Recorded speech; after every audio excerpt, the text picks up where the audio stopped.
The cold hit him in the face so hard that tears immediately streamed from his eyes. Minjae opened his eyes and saw an ice ceiling above him. The ice shimmered in the darkness like thousands of tiny stars. His body felt foreign, light, young. But his right shoulder ached just as much as it did after a 12-hour shift unloading cargo. He tried to sit up and realized he was lying on bare rock. The air smelled of salt and wet skin. Somewhere nearby, someone was crying, quietly, almost silently. That's how people cry who are used to being beaten for their tears. Minjae turned his head. 3 women were sitting against the wall of an icy cave. They were wearing thin wedding shawls, white fabric with blue patterns. Beautiful, useless. The fabric offered no protection at all against the cold. All 3 had blue lips. One was clutching a small blacksmith's hammer to her chest. She held it with both hands as if it were a child. Her slender wrists were trembling. The second sat as stiff as a stick, clutching her left side. Minjae had seen this hundreds of times in the warehouse, with broken ribs. They'd healed crooked. Every breath felt like a needle in the lung. Someone with that kind of injury breathes only with the upper part of their chest, shallowly, carefully, as if the air had become the enemy. The third girl stared at a single spot on the wall and moved her lips silently. Her eyes were glassy, not from tears, from hunger, and something else. Minjae sat down. His head spun. This body held memories, but they lay buried deep inside, like boxes on the bottom shelf of a bookcase, out of immediate reach. But he had already figured something out. He'd been forced to marry these 3 women. They'd put him in a boat and sent him off to die. It was called the Decree on the Silent Wedding, a beautiful name for a death sentence. The man was given 3 women whom no one else wanted. They were given a boat with a week's worth of rations, and they were sent to Siat Island, the farthest, the coldest, the deadest island at the edge of the world. No one had survived here in 500 years. At least, that was the belief. Minjae looked at the dying bonfire of kindling. The fire was still smoldering, but barely. In 20 minutes it would go out. Then the cave would grow cold. Then it would begin. He knew how it worked. 12 years in the freezers of Incheon Port had taught him one simple thing. The cold doesn't kill you right away. First, it takes your fingers, then your thoughts, then your will. A person just sits down and stops moving, decides it's warmer that way. It's a lie, but at -20, a lie sounds convincing. Minjae stood up. His legs wouldn't obey him. His knees were shaking, but he stood up. Because there was one ironclad truth at the port. Whoever sat down froze to death. Whoever stood made it through the end of the shift. 3 women were watching him, or rather 2 were watching. The third was still whispering something to the wall. Minjae saw the same thing in their eyes, anticipation. They were waiting for a shout, for beatings, demands. They were waiting for this man, whom they'd been forced to take as their husband, to start behaving like all the men before him. He looked at the bonfire, then at them, then back at the bonfire.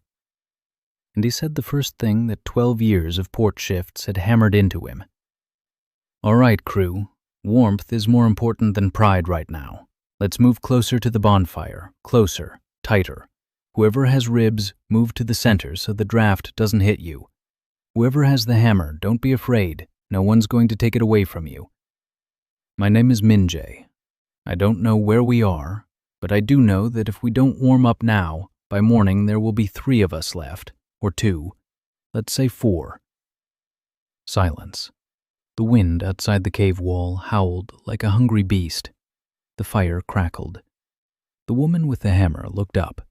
For the first time in a week, she looked at the man and saw neither judgment nor contempt in his gaze, only weariness and a very calm calculation. The cold is the enemy. We are a team. She silently moved closer to the fire.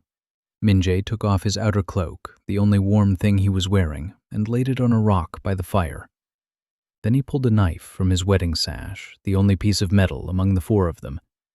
He cut the belt's lining into 4 strips. He made face masks out of them so that their breath wouldn't freeze into frost on their cheeks. At night, in the freezing cold, there's enough frost on your face that by morning your skin peels off. He didn't know this from books. He knew it because once he'd forgotten to wrap his face and walked around with a scraped-off nose for 3 days. He approached each of them. The first was the one with the hammer, small, slender. Her hands were shaking so much that she wouldn't have been able to tie it herself. Min-jae crouched down in front of her and carefully put the bandage on. She flinched when his fingers touched her ears, but she didn't pull away. The second was the one whispering to the wall. She didn't even turn around. Min-jae approached from the side. He put on the bandage in silence. She didn't react, but she stopped whispering. The third was the warrior. He was especially careful with her. He worked around her injured side. He didn't touch her ribs. She watched him the whole time, harshly, appraisingly, the way a fighter looks at someone who's come too close. Min-jae didn't look away. He tied the bandage and stepped back. Then he laid them all down, on the cloak, all 4 of them. The one with the hammer by the wall, because the wall is cold but doesn't move and you won't bump into it in your sleep. The warrior in the middle, because she needs air on both sides and warmth on both sides. The one who hears spirits next to the warrior, because she isn't afraid of strange voices. She talks to them herself. And he with the hymn, because if someone comes at night, they'll come from his side. He explained everything out loud, calmly, like explaining an unloading plan to a crew. No unnecessary words, no drama, just the facts. Then he lay down. The stone under the blanket was icy. His back started to ache right away. But the 4 bodies next to him had already begun to warm the air between them. That's physics. 4 bodies under 1 blanket are warmer than 4 bodies under 4 blankets. Min-jae lay there, staring at the cave ceiling. The ice shimmered. Somewhere far beyond the walls, the wind howled. Breathing nearby were 3 women who'd been cast out of the world like trash. A defective grasshopper woman with slender wrists, a broken warrior who couldn't breathe, a mad shaman who heard the wrong spirits, and him, a former porter from the port of Incheon, a dead man in a stranger's body, on the coldest island in the world, with a knife and a week's worth of rations. Min-jae closed his eyes. An hour later, everyone was asleep. For the first time in a month. During the night, Min-jae woke up once. The warrior was coughing, quietly, through clenched teeth, trying not to wake the others. He reached out in the dark and placed his hand between her shoulder blades. Just his hand, warm from sleep. He didn't say a word. A minute later, she stopped coughing. 2 minutes later, he was already asleep. Morning dawned gray and heavy.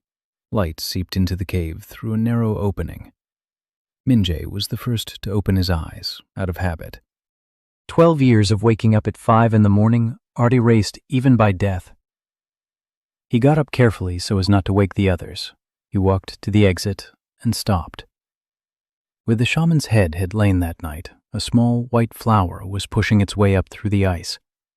It was tiny, no bigger than a fingernail, but it was alive, on an island where nothing had grown for 500 years. Min-jae crouched down and stared at it for a long time. Then he turned around. The shaman was standing behind him. He hadn't heard her approach. She was looking at the flower, silently, for a minute, 2, 5. Then she spoke in a voice that trembled, not from the cold. "The spirits are here, for the first time in 500 years. The spirits are here." Min-jae didn't understand what she meant, but for some reason the hairs on his arms stood on end, not from the cold. He straightened up. He looked at the island in front of him. Ice, rock, a gray sky stretching to the horizon. Not a tree, not a blade of grass, not a trace of anything. Just the wind and the white flower at his feet. All right, he thought.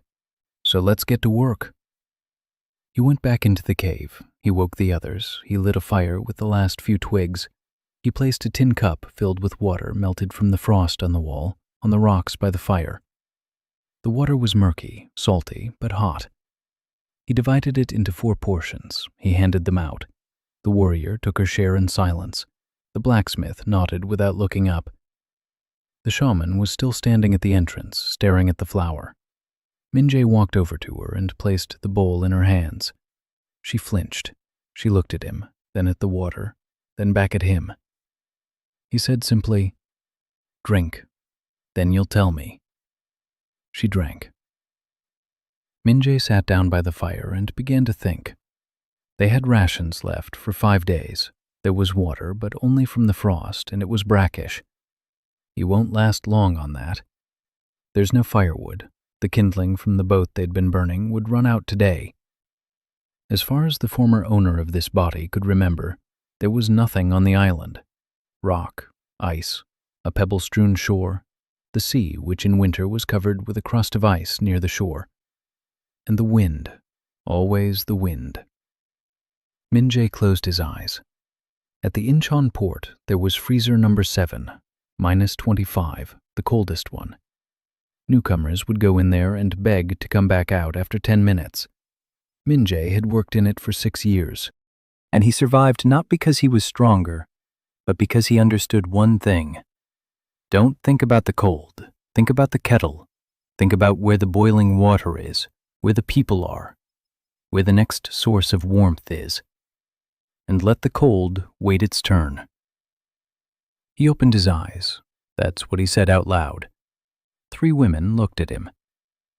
We need 3 things: salt-free water, fuel for a fire, food that isn't from rations.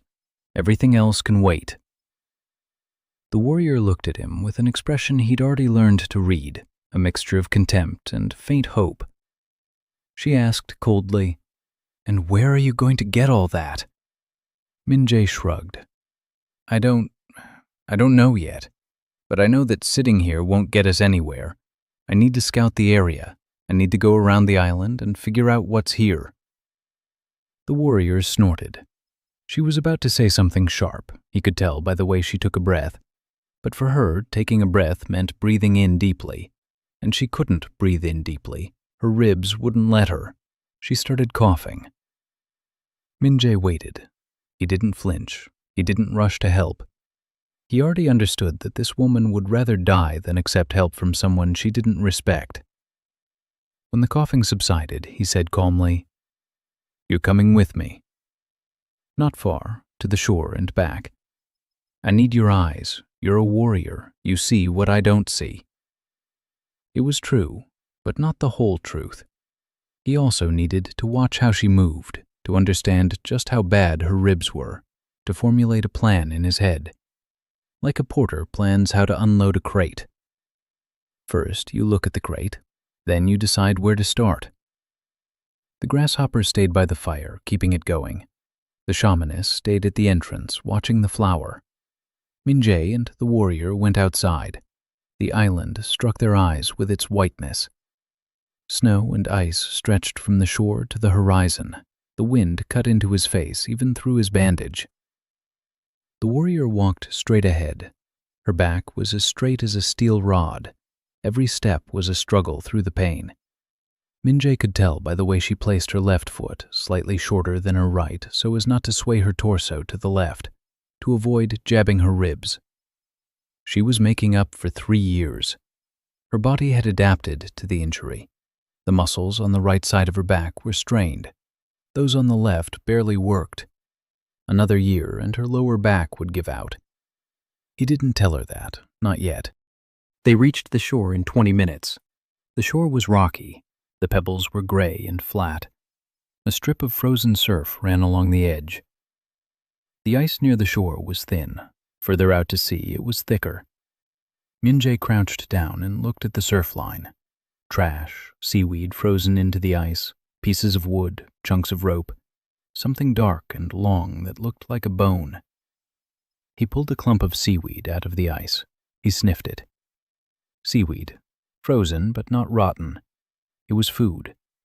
Not tasty, but food. He began to gather it. The warrior stood nearby, looking down at him. He could feel her gaze. She asked, "What are you doing?" "Gathering dinner," Minjay replied, without looking up. She paused. Then she said with such disgust, as if he'd suggested she eat dirt, "That's seaweed." "Yes," said Minjay. "It's seaweed. It has salt in it, well, minerals, and something that'll keep our teeth from falling out in a month." She didn't understand. He didn't bother to explain. Later. They walked halfway around the island in 3 hours. The island was small, maybe 2 kilometers long and 1 kilometer wide. A rocky hill in the center, a coastline all the way around, a few crevices in the rocks, and one important discovery. Minjay found it on the western shore, logs washed ashore by the sea, 6 of them, wet, heavy. But it's wood, it's fuel. That means another week of fire, and a week of fire means life. He tried to lift one.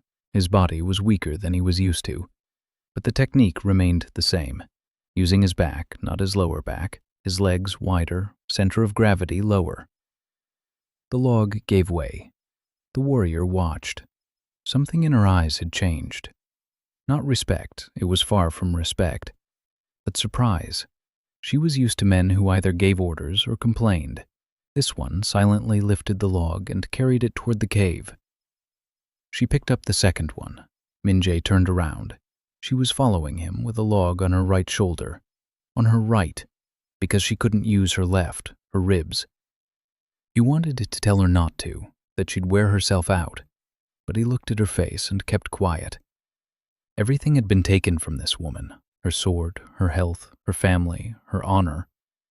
The only thing she had left was her pride, and if he told her now that she couldn't carry the log, he would take away her last remaining thing. They carried the logs in silence. 2 trips, 4 logs.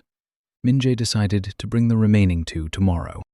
When they returned, the blacksmith's wife was sitting by the extinguished fire crying, quietly, in the palm of her hand. The fire had died out while they were gone. They were out of kindling. Minjay placed a log on the fire. He looked at the weeping grasshopper girl, then at the warrior, then at the shaman who was still sitting by the entrance. He walked over to the grasshopper girl and sat down beside her. He didn't touch her. He didn't hug her. He just sat there and said calmly, "It's okay. We have firewood now. We'll get the fire going again." "Show me your hammer." She looked up at him with tear-filled eyes. She clutched the hammer tighter, a reflex. Someone had tried to take it from her before. Minjay raised both hands, palms forward. "I won't take it. I just want to look at it." She slowly held out the hammer. Minjay took it. He turned it over in his hands. It's too heavy for her. The center of gravity is too high. The handle is thick.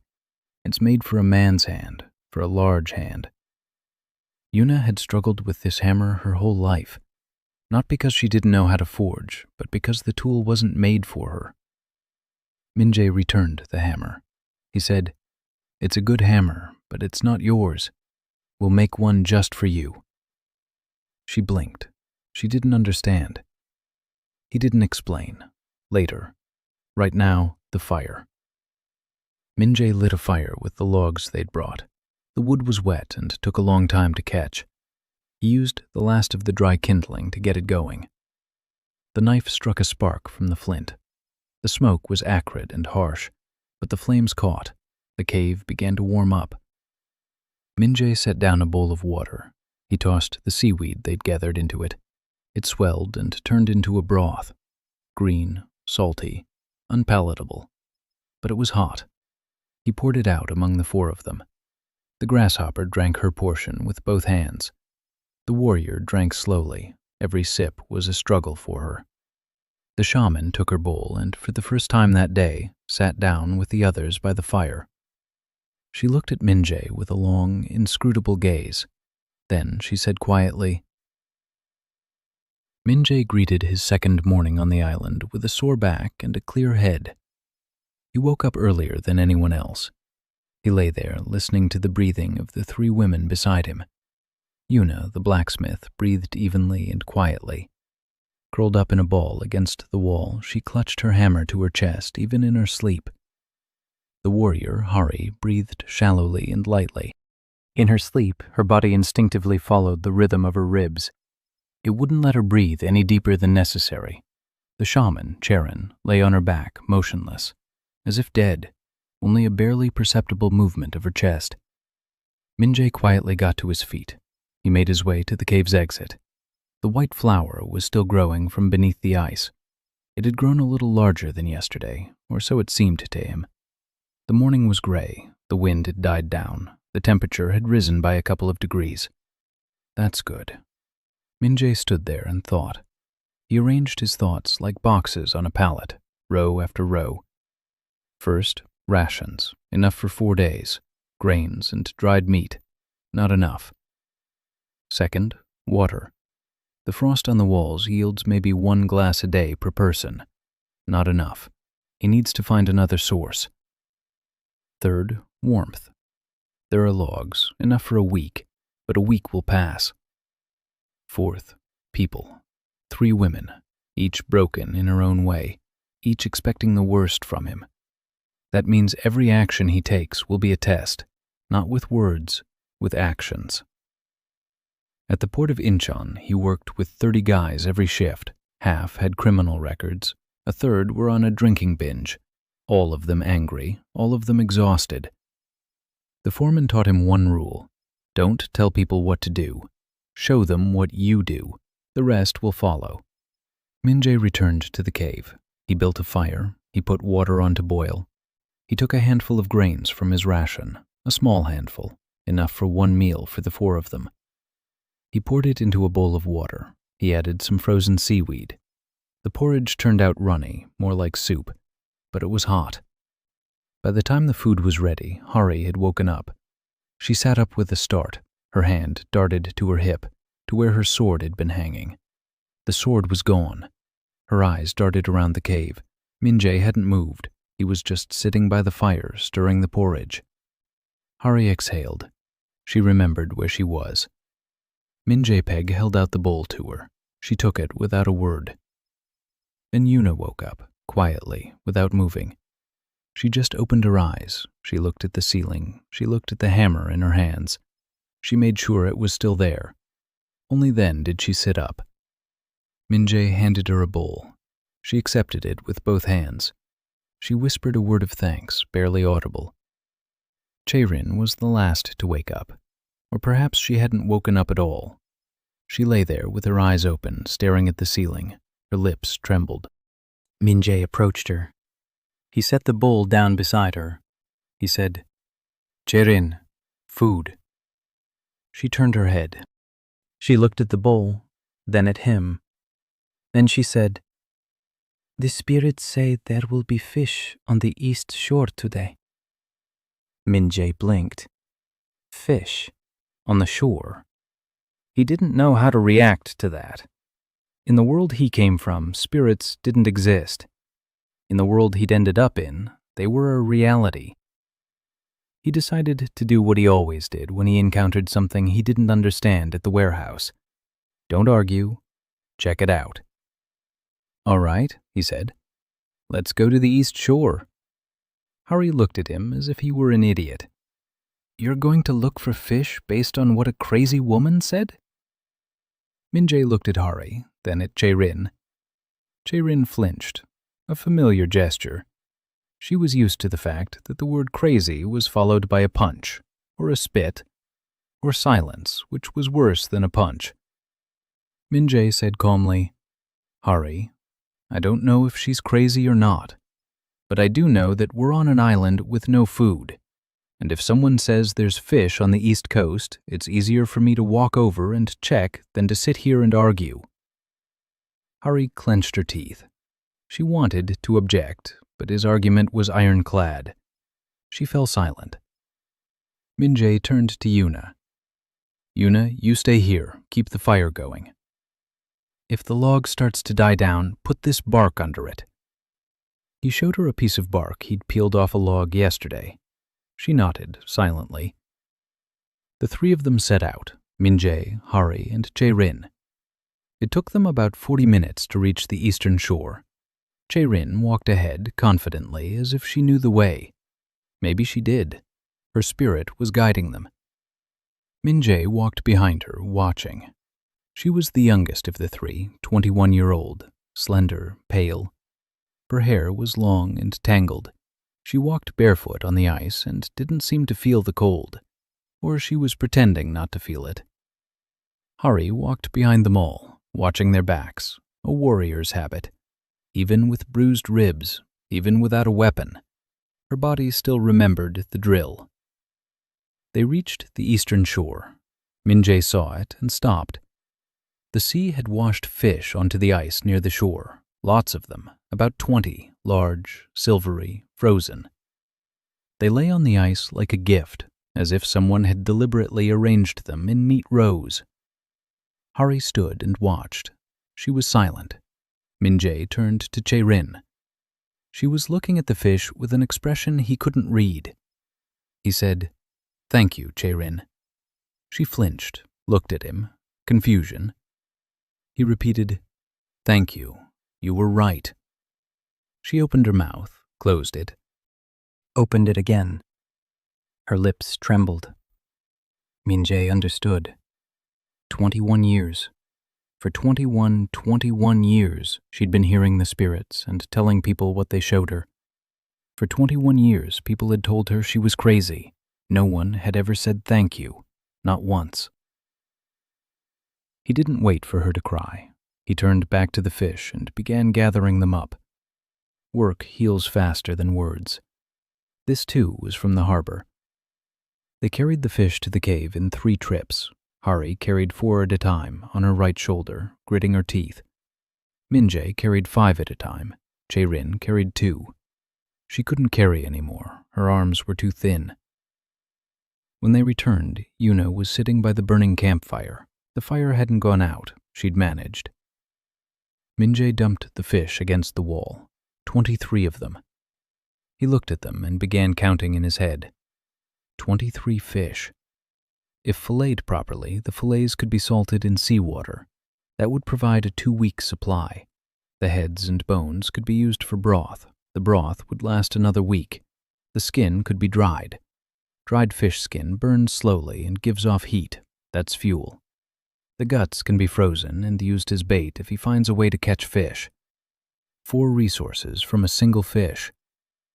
He took out his knife, his only knife. He began to fillet it. His hands remembered the movements, not from this life, from the port. He'd filleted fish thousands of times, frozen fish, slippery fish, on the icy floor of a warehouse. 3 movements, the head, the backbone, fillet. Yuna watched his hands. For the first time in 2 days, there was something other than fear in her eyes. Curiosity. Minjae caught her gaze. "Want to try?" he asked. She recoiled. "No, don't." "I'm sorry." He placed the knife in front of her. "Don't apologize. Watch. This is how you hold it. Place the knife at the head, at an angle. Run it along the spine. Don't press down. The knife cuts on its own if the angle is right. It's not about strength. It's about leverage." She looked at the knife, then at him. Leverage. That word struck a chord with her. She picked up the knife. She tried it. The first cut was crooked. The second was better. The third was almost straight. On the 4th, Yuna filleted the fish more cleanly than Minjae. A blacksmith's hands, precise, accustomed to the tool. No one had simply ever shown her how. Minjae nodded. "There, see? You don't need strength. You need the right angle." Yuna silently picked up the next fish. While she was filleting, Minjae set to work on the broth. Fish heads into a pot, seaweed, water, on the fire, slowly, for a long time. 8 hours of simmering and everything will come out of the heads, protein, fat, collagen. The broth will be cloudy and thick, unappetizing to anyone used to restaurant food. But on an island where death lurks just over your shoulder, this broth will be better than any restaurant's. By evening, the cave smelled of fish and smoke. The broth bubbled over the fire, the fillets hung from a rope tied to the ceiling. Min-jae had woven the rope from strips of bark, rough, but it held. Yuna sat against the wall, examining the knife in her hands. She turned it over and over. She looked at the blade. Min-jae could tell. She wasn't just examining the knife. She was thinking about how to make it better. A blacksmith's mind, always at work. Hari sat by the cave entrance. She'd spent the whole day there, looking outside, keeping watch. There was no one and nothing. But she kept watch, because that was the only thing she knew how to do, the only thing she had left. Min-jae walked over to her, sat down beside her, held out a bowl of broth. She took it, took a sip, froze, looked into the bowl, then at him. "It's fish heads," Min-jae said. 8 hours of simmering. Hari took another sip, then another. She drank it all down to the last drop. It was the first time she'd eaten her entire portion without grimacing. Not because she'd gotten used to it, but because the broth was hot and thick, and after she drank it, a warmth spread through her body. Real warmth. Not the kind that comes from a campfire and fades away in a minute, but the kind that comes from within and lasts. Min-jae poured some for the others. Jae-rin drank in small sips. Yuna drank with both hands. The four of them sat by the fire in silence. A good silence, not dead like on the first day. Alive, warm. Min-jae stared at the fire and thought. Rations for 3 more days. Fish for 2 weeks. Logs for a week. After that, they'd have to figure things out. Where to get firewood consistently, where to get water, how to insulate the cave so they wouldn't waste so much fuel, how to treat Hari, how to feed all 4 of them when the fish runs out. Big questions, but not today. Today, they're all alive, well-fed, warm. That's enough. He looked at the 3 women. Yuna was already dozing, clutching her hammer to her chest. Hari was sitting upright, but her eyes were growing heavy. Jae-rin was staring at the fire and smiling ever so slightly. Smiling. For the first time. Min-jae exhaled. All right, he thought. Day 2. Alive. That's already something. They lay down just like yesterday, in the same order. Yuna by the wall, Hari in the middle, Jae-rin next to her, Min-jae on the edge. Before falling asleep, he checked the bandages on their faces. He adjusted Yuna's. He slipped a rolled-up rag between Hari's ribs and the floor. She looked at him questioningly. It's easier to breathe this way, he said. Try it. She tried it. Her face twitched, barely noticeable. Not a smile, more like surprise. It really was easier. Min-jae lay down. He closed his eyes. And then a voice sounded in his head. A woman's, low-pitched, with the intonation of a Korean auntie from the village. Egu, kiddo. Well, finally. I was starting to think you'd stay silent until winter. Min-jae opened his eyes. The cave ceiling, ice, frost stars, everything as usual. The voice continued. Don't fidget. I'm not outside, I'm inside. Haven't you ever seen the little window? In the morning, a skein of woolen thread lay at the cave entrance. White, soft, warm to the touch, even though it had spent the night on the ice. Min-jae picked it up. He twirled it in his hands. A nice skein, thick, 30 meters. He recalled the words of the system voice, the shaman. Her ears were swollen. He looked at Jae-rin.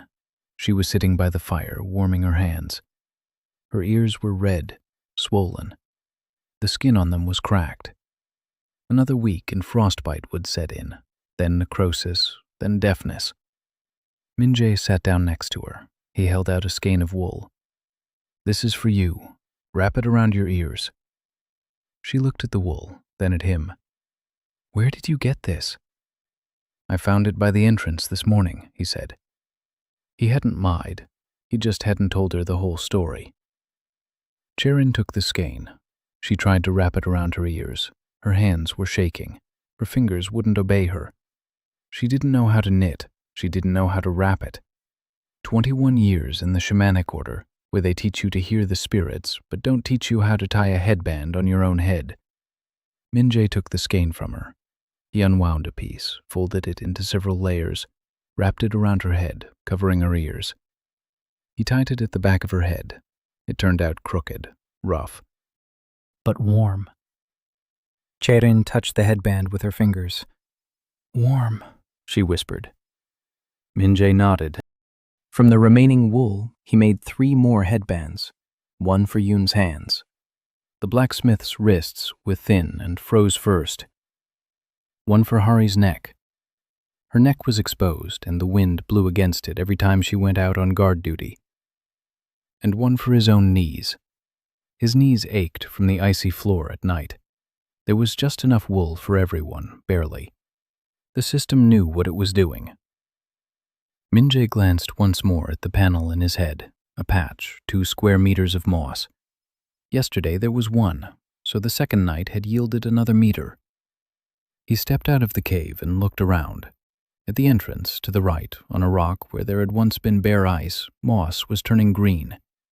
A small patch, the size of a palm, next to a white flower. Min-jae touched the moss, alive, soft, real, on an island where nothing had grown for 500 years. He straightened up. He looked at the gray sky. He looked at the ice all around him, and he thought, if every night brings a meter of moss, and if moss is the beginning of soil, and if soil is the beginning of land on which things can be grown, then he needs one thing, for all 4 of them to lie down together every night, without resentment, without fear, without lies. Simple math, which in practice would be the most difficult task of his life, because getting 4 broken people to sleep peacefully isn't like hauling logs. Min-jae returned to the cave. He gathered everyone. He sat down by the fire. He said, "We need to talk." 3 pairs of eyes, wary, waiting. "I've been thinking all night," he said. Not the whole night, but they didn't notice. "There are 4 of us. Each of us has something we can do better than the others. I suggest we divide up the responsibilities so that everyone is in charge of their own area, and in that area, their word is final." Hari narrowed her eyes. "So you won't be in charge?" "I'll be in charge of food and planning," said Min-jae, "because that's what I'm good at. But you, Hari, will be in charge of security, the perimeter, reconnaissance, and surveillance. Everything related to defense is yours." She remained silent, but her back straightened slightly. "Yuna," he said, "you're in charge of the tools, the knife, the hammer, anything made of metal that we make or find. You decide how to use it." Yuna blinked. She gripped the hammer tighter, but not out of fear, out of something else. "Chae-rin," he said, "you're in charge of water and the spirits. If your spirits say anything, we listen." Chae-rin stared at him without blinking. Her lips trembled. "And there's one rule," said Min-jae, "just one. On our territory, the commander doesn't argue with anyone. If Hari says not to go beyond the perimeter, no one goes. If Yuna says the knife needs sharpening, we sharpen it. If Chae-rin says to dig here, we dig, no questions asked." Silence. Hari looked at him for a long time. Something was moving in her eyes, heavily, slowly, like an ice floe beginning to crack. She said, "What if I say something wrong?" Min-jae shrugged. "Then we'll figure it out, together. But first, we'll listen to you, because you know more about safety than any of us, and that's a fact, not a compliment." Hari turned away, quickly, but Min-jae caught a glimpse. She bit her lip, hard, so she wouldn't flinch. The day was spent working. Min-jae and Hari went to fetch the remaining 2 logs. Yuna began shaping the stones by the cave wall. She found a ledge that could be used as an anvil. The hammer was heavy and awkward, but she kept hammering, methodically, steadily. She chiseled away at the stone, creating a flat surface for filleting fish. Chae-rin went to the southern tip of the island, alone. Min-jae wanted to stop her. Hari shook her head. "She's a shaman," Hari said. She needs to do this. Those were the first words Hari had ever spoken about Charon without contempt. Min-jae noticed. He said nothing. Charon returned in the evening. She brought a stone, flat, with symbols carved into it. Hieroglyphs, ancient, so old that time had almost erased them. She placed the stone by the fire and said, "I found it on the south shore. The spirits led me there. Someone lived here before, a long time ago, a very long time ago." Min-jae looked at the stone. The characters were unfamiliar, or rather almost unfamiliar. Some of the strokes resembled Korean letters, Hangul, but not quite. It was as if someone had written in Hangul, but in a different language. He couldn't read it, not yet anyway, but he memorized it. That evening, he cooked a broth from fish heads, his second batch. The first had been used for breakfast. He tossed some seaweed and a handful of grains from his ration into the broth. It turned into a thick stew, hot, filling. He served it out. Yuna ate quickly. She'd worked all day and was starving. Hari ate slowly. Every sip, every movement of her jaw sent a jolt through her ribs. Min-jae watched and thought. He needed to take care of her ribs. Not to treat them, there was nothing he could do, but to start working on her back, stretching, proper posture, compresses. He knew how. At the warehouse, half the porters walked around with injuries.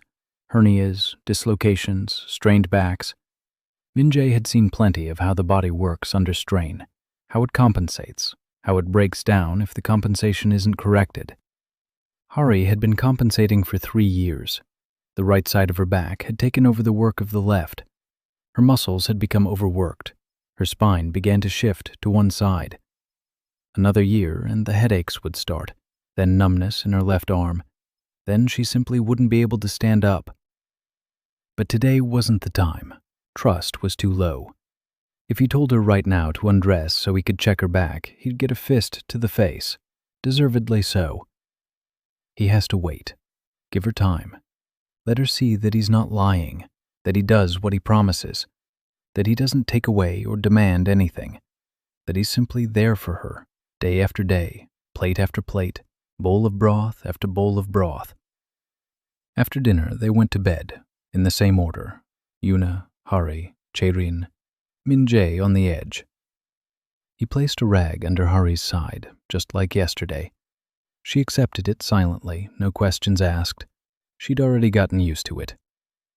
During the night, Min-jae woke up to a sound, a tapping, quiet, rhythmic. He opened his eyes.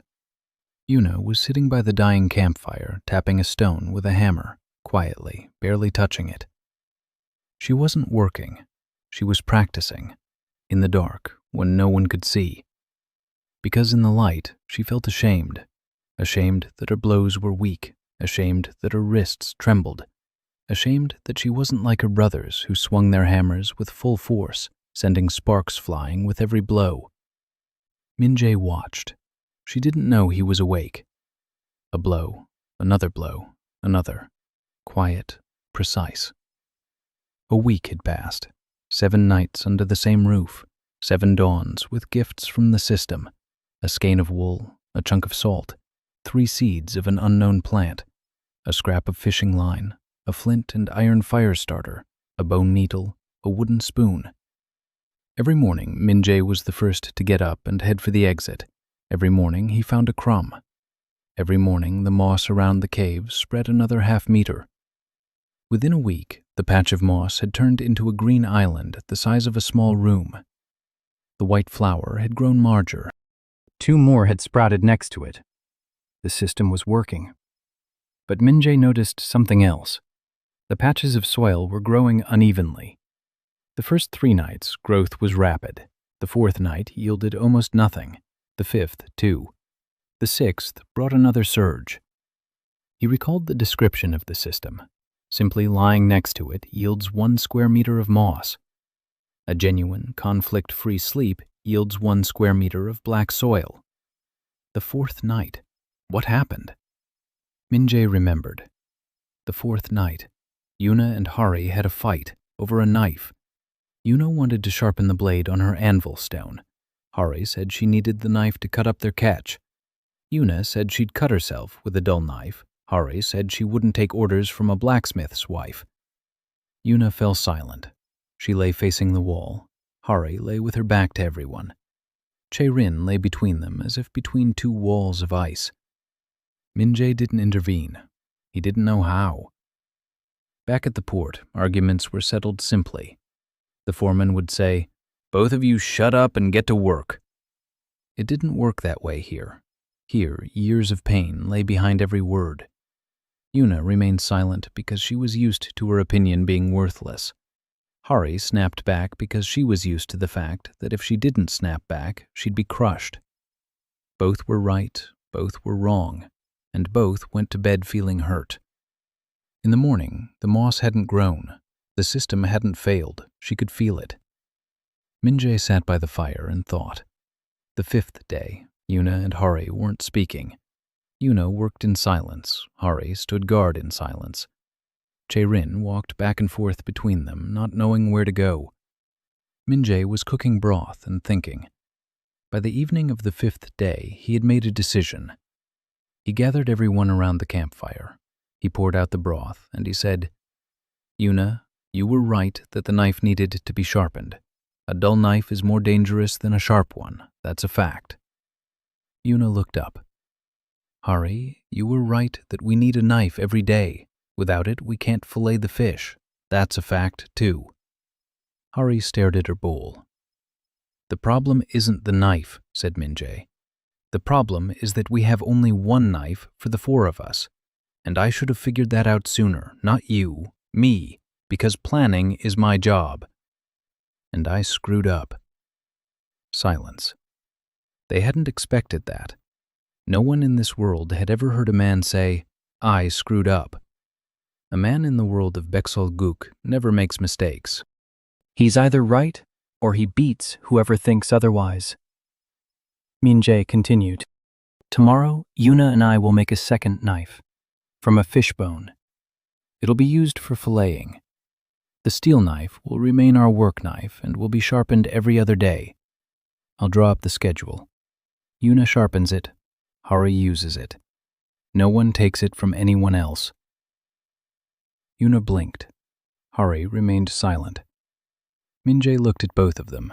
Then he added quietly, "We're on an island where no one has survived for 500 years before us. We don't have the right to be angry with each other. Not because anger is bad, but because it will kill us, literally. Every night we go to bed harboring resentment is a night we fail to grow stronger, and we can't afford that." Hari looked up. She looked at Min-jae, then at Yoon, then back down at her bowl. She said in a subdued voice, "I don't know how not to be angry." Min-jae nodded. "Me neither. But I know how to speak up when I don't like something instead of staying silent and bottling it up inside. Let's try doing it that way. If you're angry, say so, out loud, in front of everyone, and we'll figure it out. Not because I'm in charge, but because the 4 of us are smarter than any one of us alone." The 6th night. Yuna lay down. She turned toward Hari. She said, barely audibly, "I'm sorry. I didn't mean to. She fell silent, searching for the right words. Hari was lying on her back. She was silent. Yuna continued, "It's just that no one has ever told me I'm right, and when you said I wasn't in charge, I felt—" She didn't finish. Hari turned over. In the darkness, Min-jae couldn't see her face, but he could hear her. Hari said quietly, "I know. Me too." That was all, just 2 sentences. But by morning, the moss had grown 1.5 meters. And for the first time, it wasn't moss that appeared. It was grass. Real green grass. A single tuft, small but real. Min-jae stood there, staring at the grass. The system spoke in his head in Auntie's voice. "See, kid? It's not about the broth. It's about the people." A week passed, and Min-jae began to see results, not just from the system, from himself, from them. Yuna made a second knife out of a fishbone. Rough, but it worked. She'd spent the whole day on it, sharpening it on a stone, shaping it, testing it. When she finished, she placed it in front of Hari, silently. Hari picked it up, turned it over in her hands, checked the edge with her thumb, nodded. A good knife.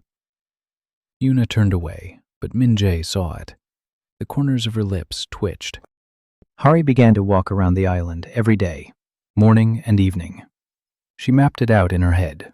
Rocks, crevices, ledges, places to hide, places with a view of the sea.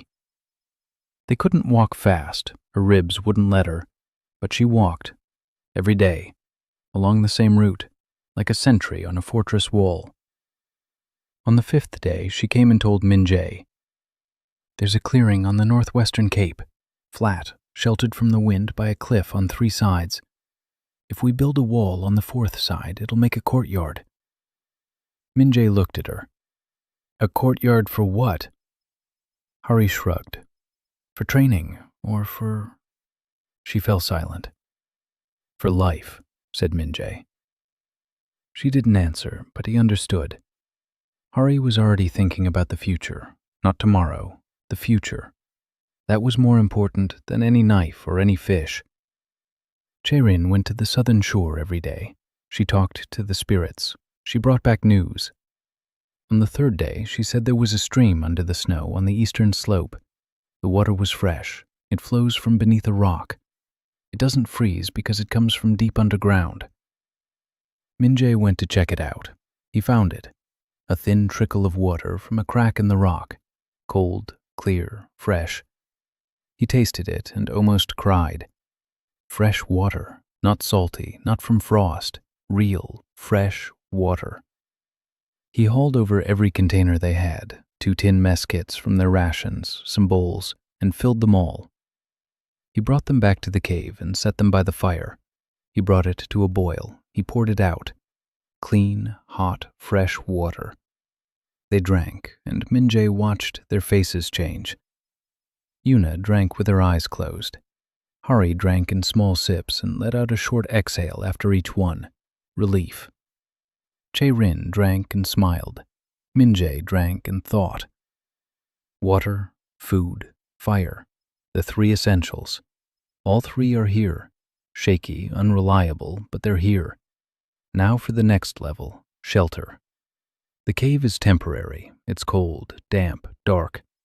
People need a home, with walls, with a roof, with heat that doesn't escape up to the ceiling. Min-jae knew how to build. Not a house, but the shelves in freezer number 7. The principle is the same. A double wall with air between the layers. Air is the best insulator, better than stone, better than animal hides, better than anything. A double wall with a gap the width of a palm. The air inside is heated by the body and the fire. It stays put. It doesn't move. It doesn't let the heat escape. It might be -30 outside. Inside the double wall, it's +5. He began to make plans. Not a house. Not yet. First, insulating the cave. Double walls made of stone and animal hides. That night, before going to sleep, Min-jae said to Hari, "I need to look at your back." She froze. All day long, he'd been preparing for that phrase. All day, he'd been waiting for the right moment. The moment was now. After the broth, after the warm water, after a good day, when trust was at the peak of that small reserve they'd built up over the week. Hari looked at him intently. "Why?" "Because I see how you walk," said Min-jae. "You take shorter steps with your left foot than your right. You don't turn your torso to the left. Your right side does the work for both. Another 6 months and your lower back will give out.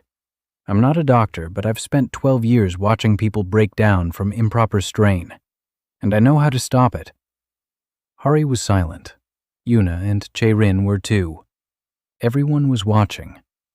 "If you say no, I won't insist," said Min-jae. "It's your body, your space. I'm just asking to take a look, not to touch, just to look." Hari sat motionless for 10 seconds, 20. Then she slowly turned her back to him and pulled the top layer of her clothing off her left shoulder. Min-jae watched.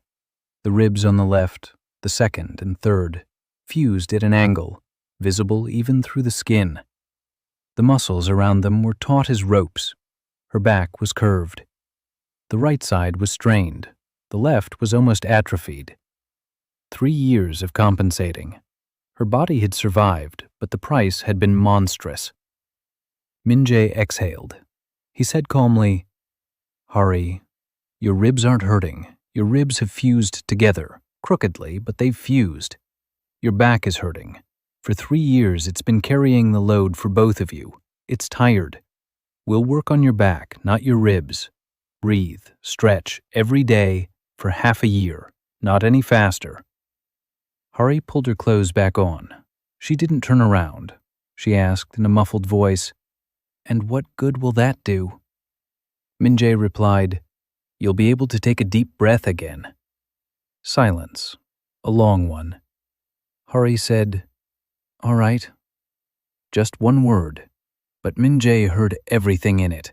Hope. The hope she'd been hiding for 3 years. The hope she'd been afraid of. The hope that hurt more than her ribs. Because if she hoped and it didn't work out, it would kill her for good. They went to sleep. Min-jae placed his hand between her shoulder blades, just like every night. Hari didn't pull away, just like every night.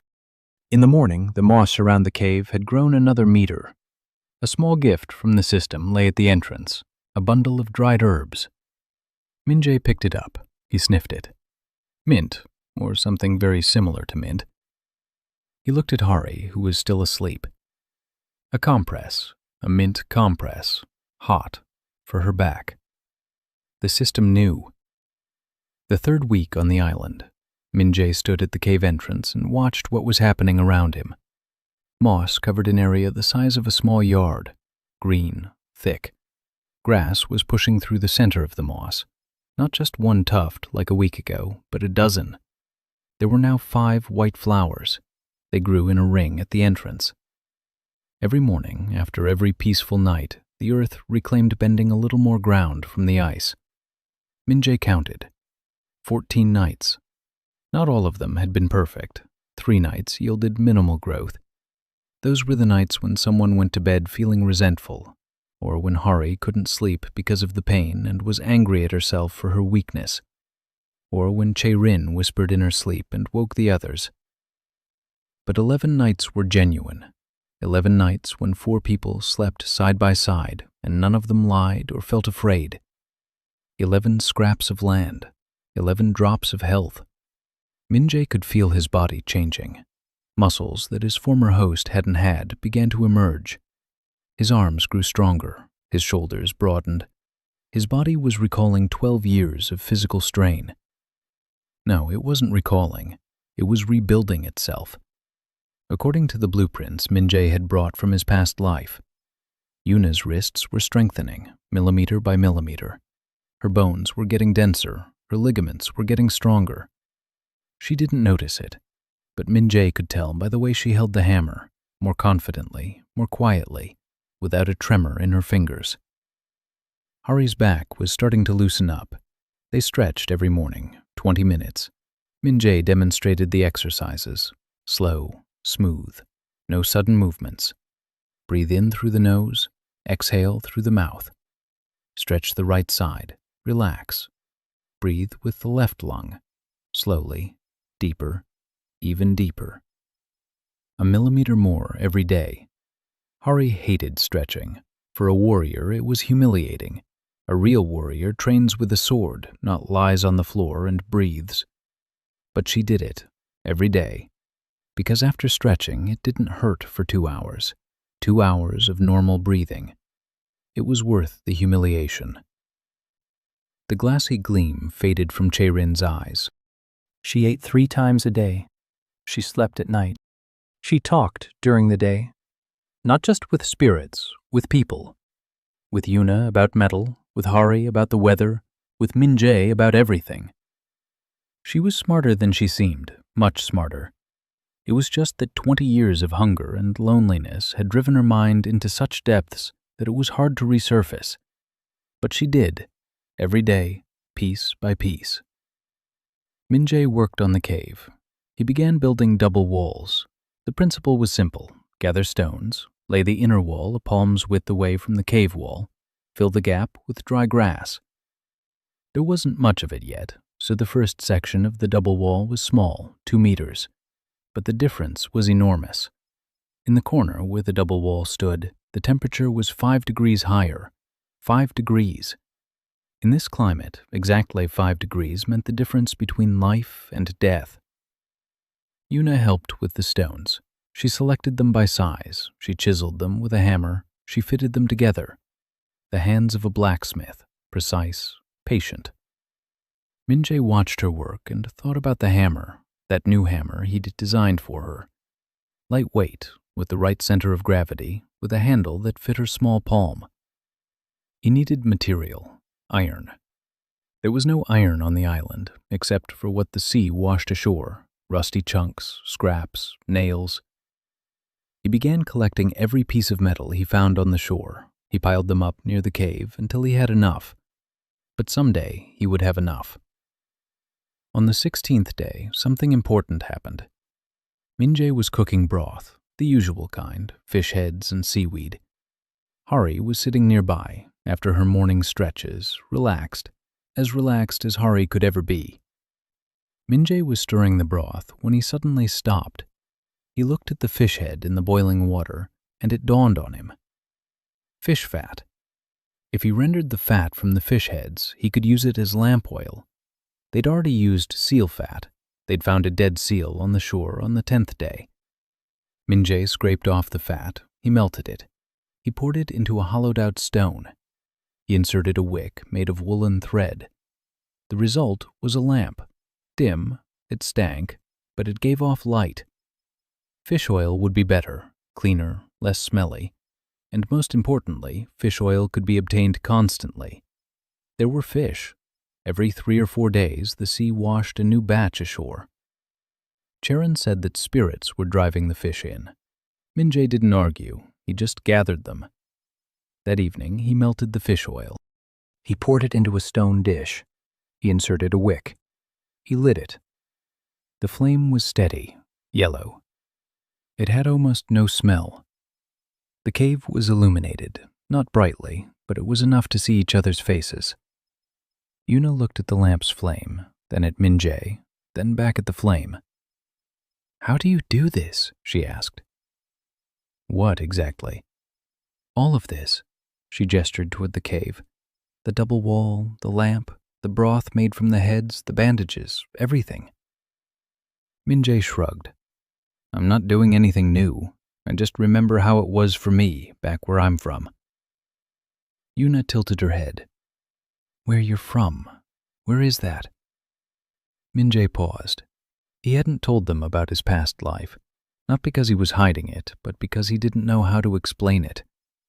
Containers, a freezer, a forklift, ramen from a packet. How could he explain these things to people who didn't know what electricity was? "Far away," he said. "Very far away." It was cold there, but in a different way. Una didn't ask any further. She understood that everyone has things they don't talk about. She had them too. At night, Min-jae lay there and looked at the system panel. Status of the Park Min-jae family. Nights spent together. 14.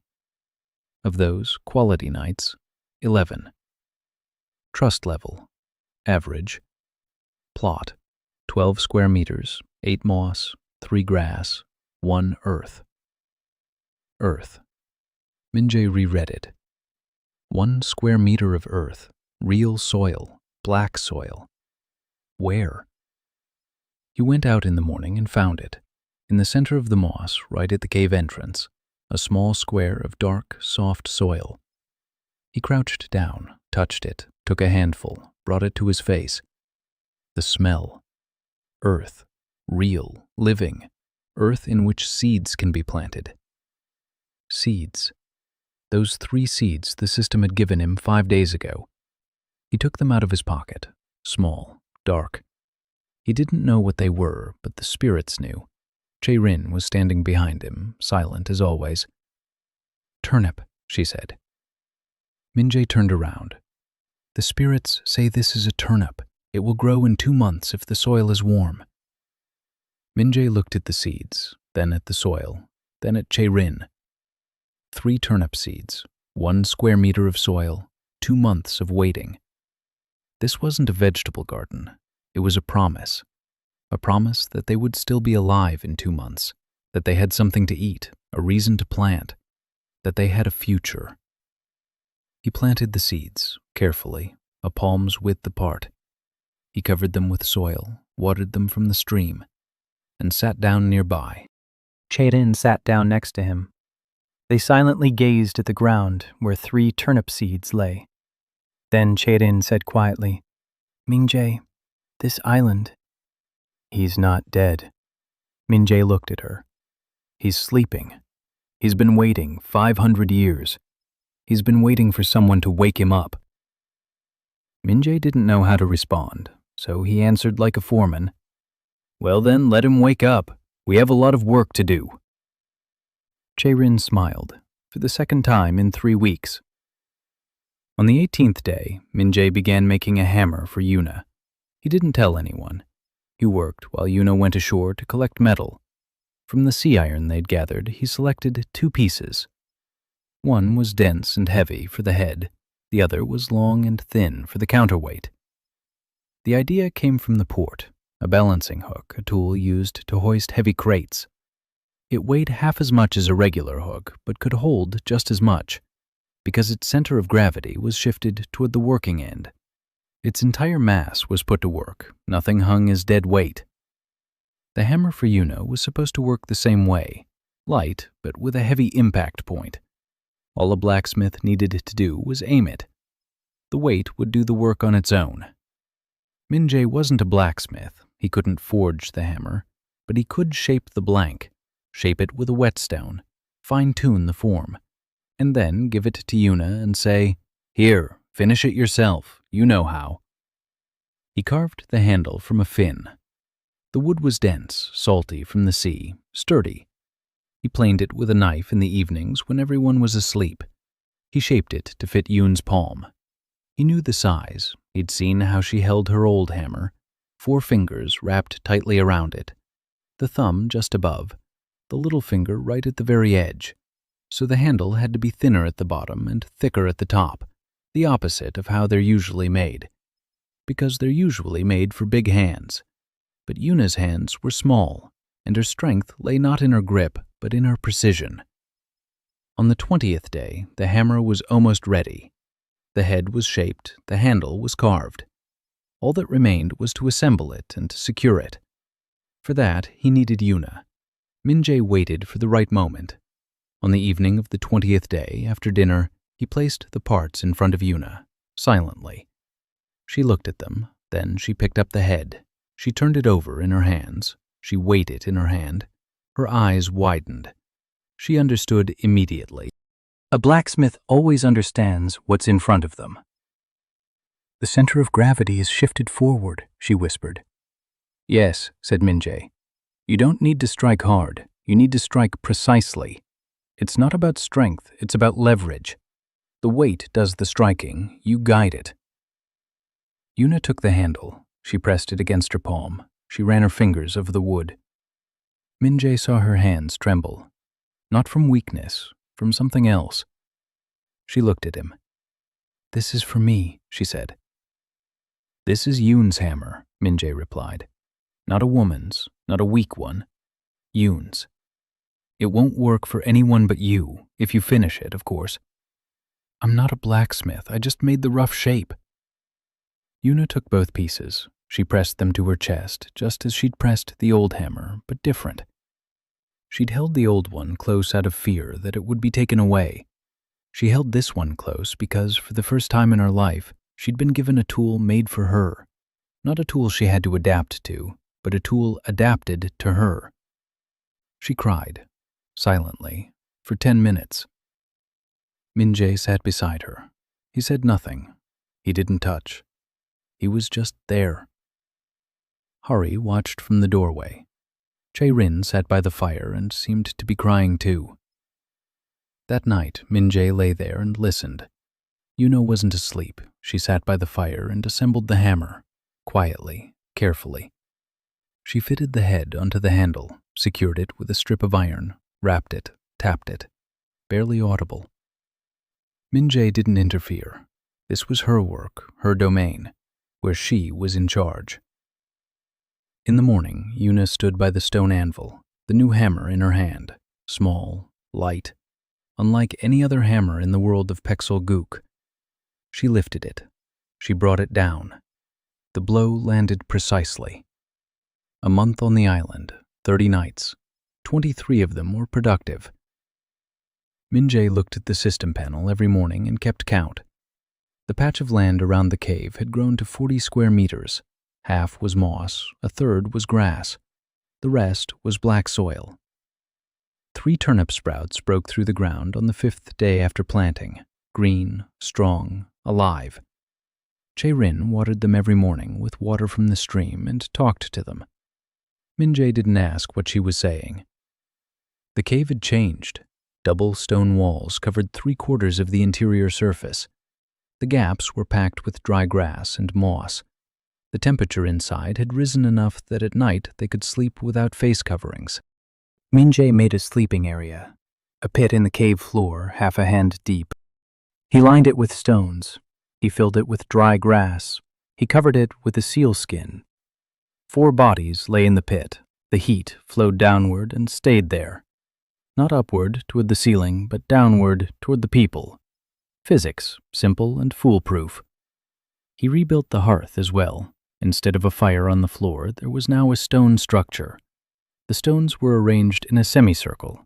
Behind it was a wall of flat slabs. It reflected the heat back into the cave. Above was a stone ledge for the pot.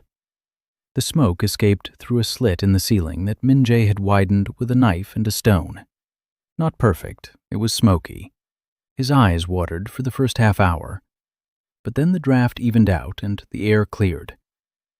Yuna had forged 3 items with her new hammer that week: a fishing hook from a rusty nail, a scraper for hides made from a piece of scrap iron, and a thin awl for leather. Each item was small. Each one changed everything. The hook meant that now they didn't have to wait for the sea to wash up fish. They caught them themselves. Min-jae made a fishing rod from a stick and the fishing line provided by the system. The line was short, about 3 meters, but it was enough. He would sit on a rock along the eastern shore where the ice was thinner. He'd drill a hole, lower the hook baited with fish guts, and wait. The fish were biting. Not many, 2 or 3 a morning, but consistently, every day. The scraper meant that the seal skins they'd found on the shore could be processed, the fat scraped off, the skins softened and turned into something other than just bedding. Min-jae didn't know how to work with skins, but Yuna did, or rather, she knew the theory. The blacksmiths of the Che clan worked with more than just metal. They made leather handles and lined scabbards. Yuna knew how to tan hides. She needed salt and time. She had salt, time too. And all meant she could sew. Yuna sewed her first item from the treated hide, mittens for Min-jae, because his hands would crack from the cold and salt water every time he went fishing. She placed the mittens in front of him without saying a word. She didn't look at him. She walked over to the anvil. Min-jae put on the mittens, soft, warm, sewn to fit his hands perfectly. He looked at Yuna. She stood with her back to him, hammering away. Her ears were red, not from the cold. "Thank you, Yuna," he said. She missed her mark with the hammer. For the first time in a week, Hari was working on the perimeter. Every day she walked around the island. She'd mapped it out, in her head. She didn't know how to draw, but she knew how to describe things.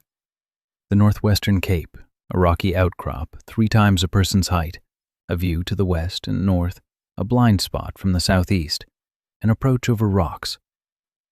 One person could hold the pass if they had something to strike with. Min-jae listened and nodded. He didn't understand half the military terms, but he understood the main point. Hari was a warrior again. Not the kind of warrior who swings a sword, but the kind who thinks, who plans, who sees the land as a battlefield. That was more important than a sword. Her ribs hadn't healed in a month. The bones had fused crookedly, and no amount of stretching would straighten them out. But her back was getting better. 20 minutes of stretching every morning, then a hot sea salt compress on her right side, then slow breathing, in through the left lung, deeper, even deeper. By the third week, Hari was breathing in a centimeter deeper than before. She didn't notice. Minjae did.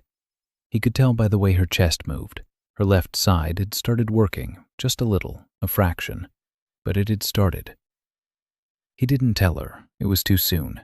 If he told her, she'd start pushing too hard. She'd want to go faster. She'd strain what had only just begun to heal. 6 months. He said 6 months. So 6 months it was. Cheirin found 3 more stones with hieroglyphs, all on the south shore, all ancient. She would lay them out by the campfire in the evenings and run her fingers along the carved lines. The spirits were telling her something, but she couldn't translate it. The language was too ancient. Even the spirits didn't remember all the words. One evening she called Minjae over. "Look," she said, "this symbol, what is it?" Minjae looked, and his blood ran cold. It was Hangul, a Korean letter, an old form, archaic, but Hangul, on a stone hundreds of years old, on an island at the edge of the world that hadn't existed in his previous life. He looked at Cheirin. She was waiting. "It's a letter," he said slowly. "From my language." Cheirin wasn't surprised. She nodded as if she'd been expecting that answer. "The spirits say a woman lived here," she said, "a long time ago. She came from somewhere far away, just like you." Minjae sat down. It felt heavy, as if a log had been placed on his shoulders. A woman, from his world, 500 years ago, on this very island. He wanted to ask what had become of her, but Cheirin shook her head. "The spirits aren't saying, not yet. They want you to find out for yourself." Minjae nodded. "All right, later. There are more important things right now." He stood up and went to check on the fish drying on a rope hanging from the ceiling. On the 28th day, what he'd been afraid of happened. A fight, a real one. Not that little skirmish between Yuna and Hari over the knife, a big one, between Hari and Cheirin. Hari had returned from her rounds, angry. She said she'd seen something on the horizon, something that looked like a sail, far away. "Maybe it was just my imagination. Maybe not. We need to be ready." Cheirin shook her head. "Spirits can't sense strangers. There's no one there." Hari clenched her fists. "I saw it with my own eyes." Cheirin replied calmly, "You saw a cloud. The wind is driving them low over the water." "They look like sails." Hari took a step toward her. "Are you saying I can't tell a sail from a cloud? I stood on the wall for 5 years. I know what a sail looks like." Cheirin didn't back down, for the first time. Usually she would shrink back. She'd withdraw into herself. She'd hide her eyes. But not this time. She stood straight and looked at Hari, and she said, "I'm not saying you don't know. I'm saying that spirits can't sense strangers," Hari replied quietly and menacingly. "There's death inside you. I've seen it since the very first day. Your spirits are a disease, and you'll ruin us all because we're listening to a sick person." Silence. Cheirin turned pale. Minjae saw how the words cut into her, like a knife, right up to the hilt. For 21 years, people had been telling her the same thing. Sick, possessed, crazy. And now, here she was, on the island where she first felt that someone was listening to her, that someone believed her. Again, the same thing. Cheirin turned and walked out of the cave, silently, quickly. Yuna sat against the wall, clutching the hammer to her chest. Hari stood in the middle of the cave, breathing heavily. Every breath sent a jolt through her ribs. The pain made her angrier. Her anger made the pain worse, a vicious cycle. Minjae didn't run after Cheirin. Hari went first. He walked over to her, stood in front of her. She looked at him, waiting, for a rebuke, for a shout. "You're wrong," he said. "Hari, sit down. You're in pain, I can see it." She clenched her teeth. She wanted to say she wasn't in pain. That she was a warrior. That warriors don't. "Sit down," Minjae said. And she sat down, not because he ordered her to. He simply spoke the truth she had been hiding. She was in pain, a lot. Her ribs were burning. She was breathing heavily in short, shallow gasps from the upper part of her chest. Minjae sat down beside her. He waited until her breathing evened out. Then he said quietly, "Jae-rin isn't sick. You know that." Hari remained silent. "You didn't say that because you believe it. You said it because you're scared. You saw the sale and got scared, not for yourself, for us. And when Jae-rin said there was nothing there, you got angry because you needed someone to share your fear. But she didn't share it." Hari sat motionless, breathing, in, out, in.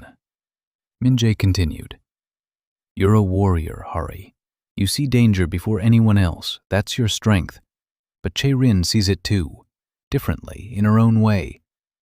And if she says that spirits can't sense strangers, that doesn't mean you're wrong.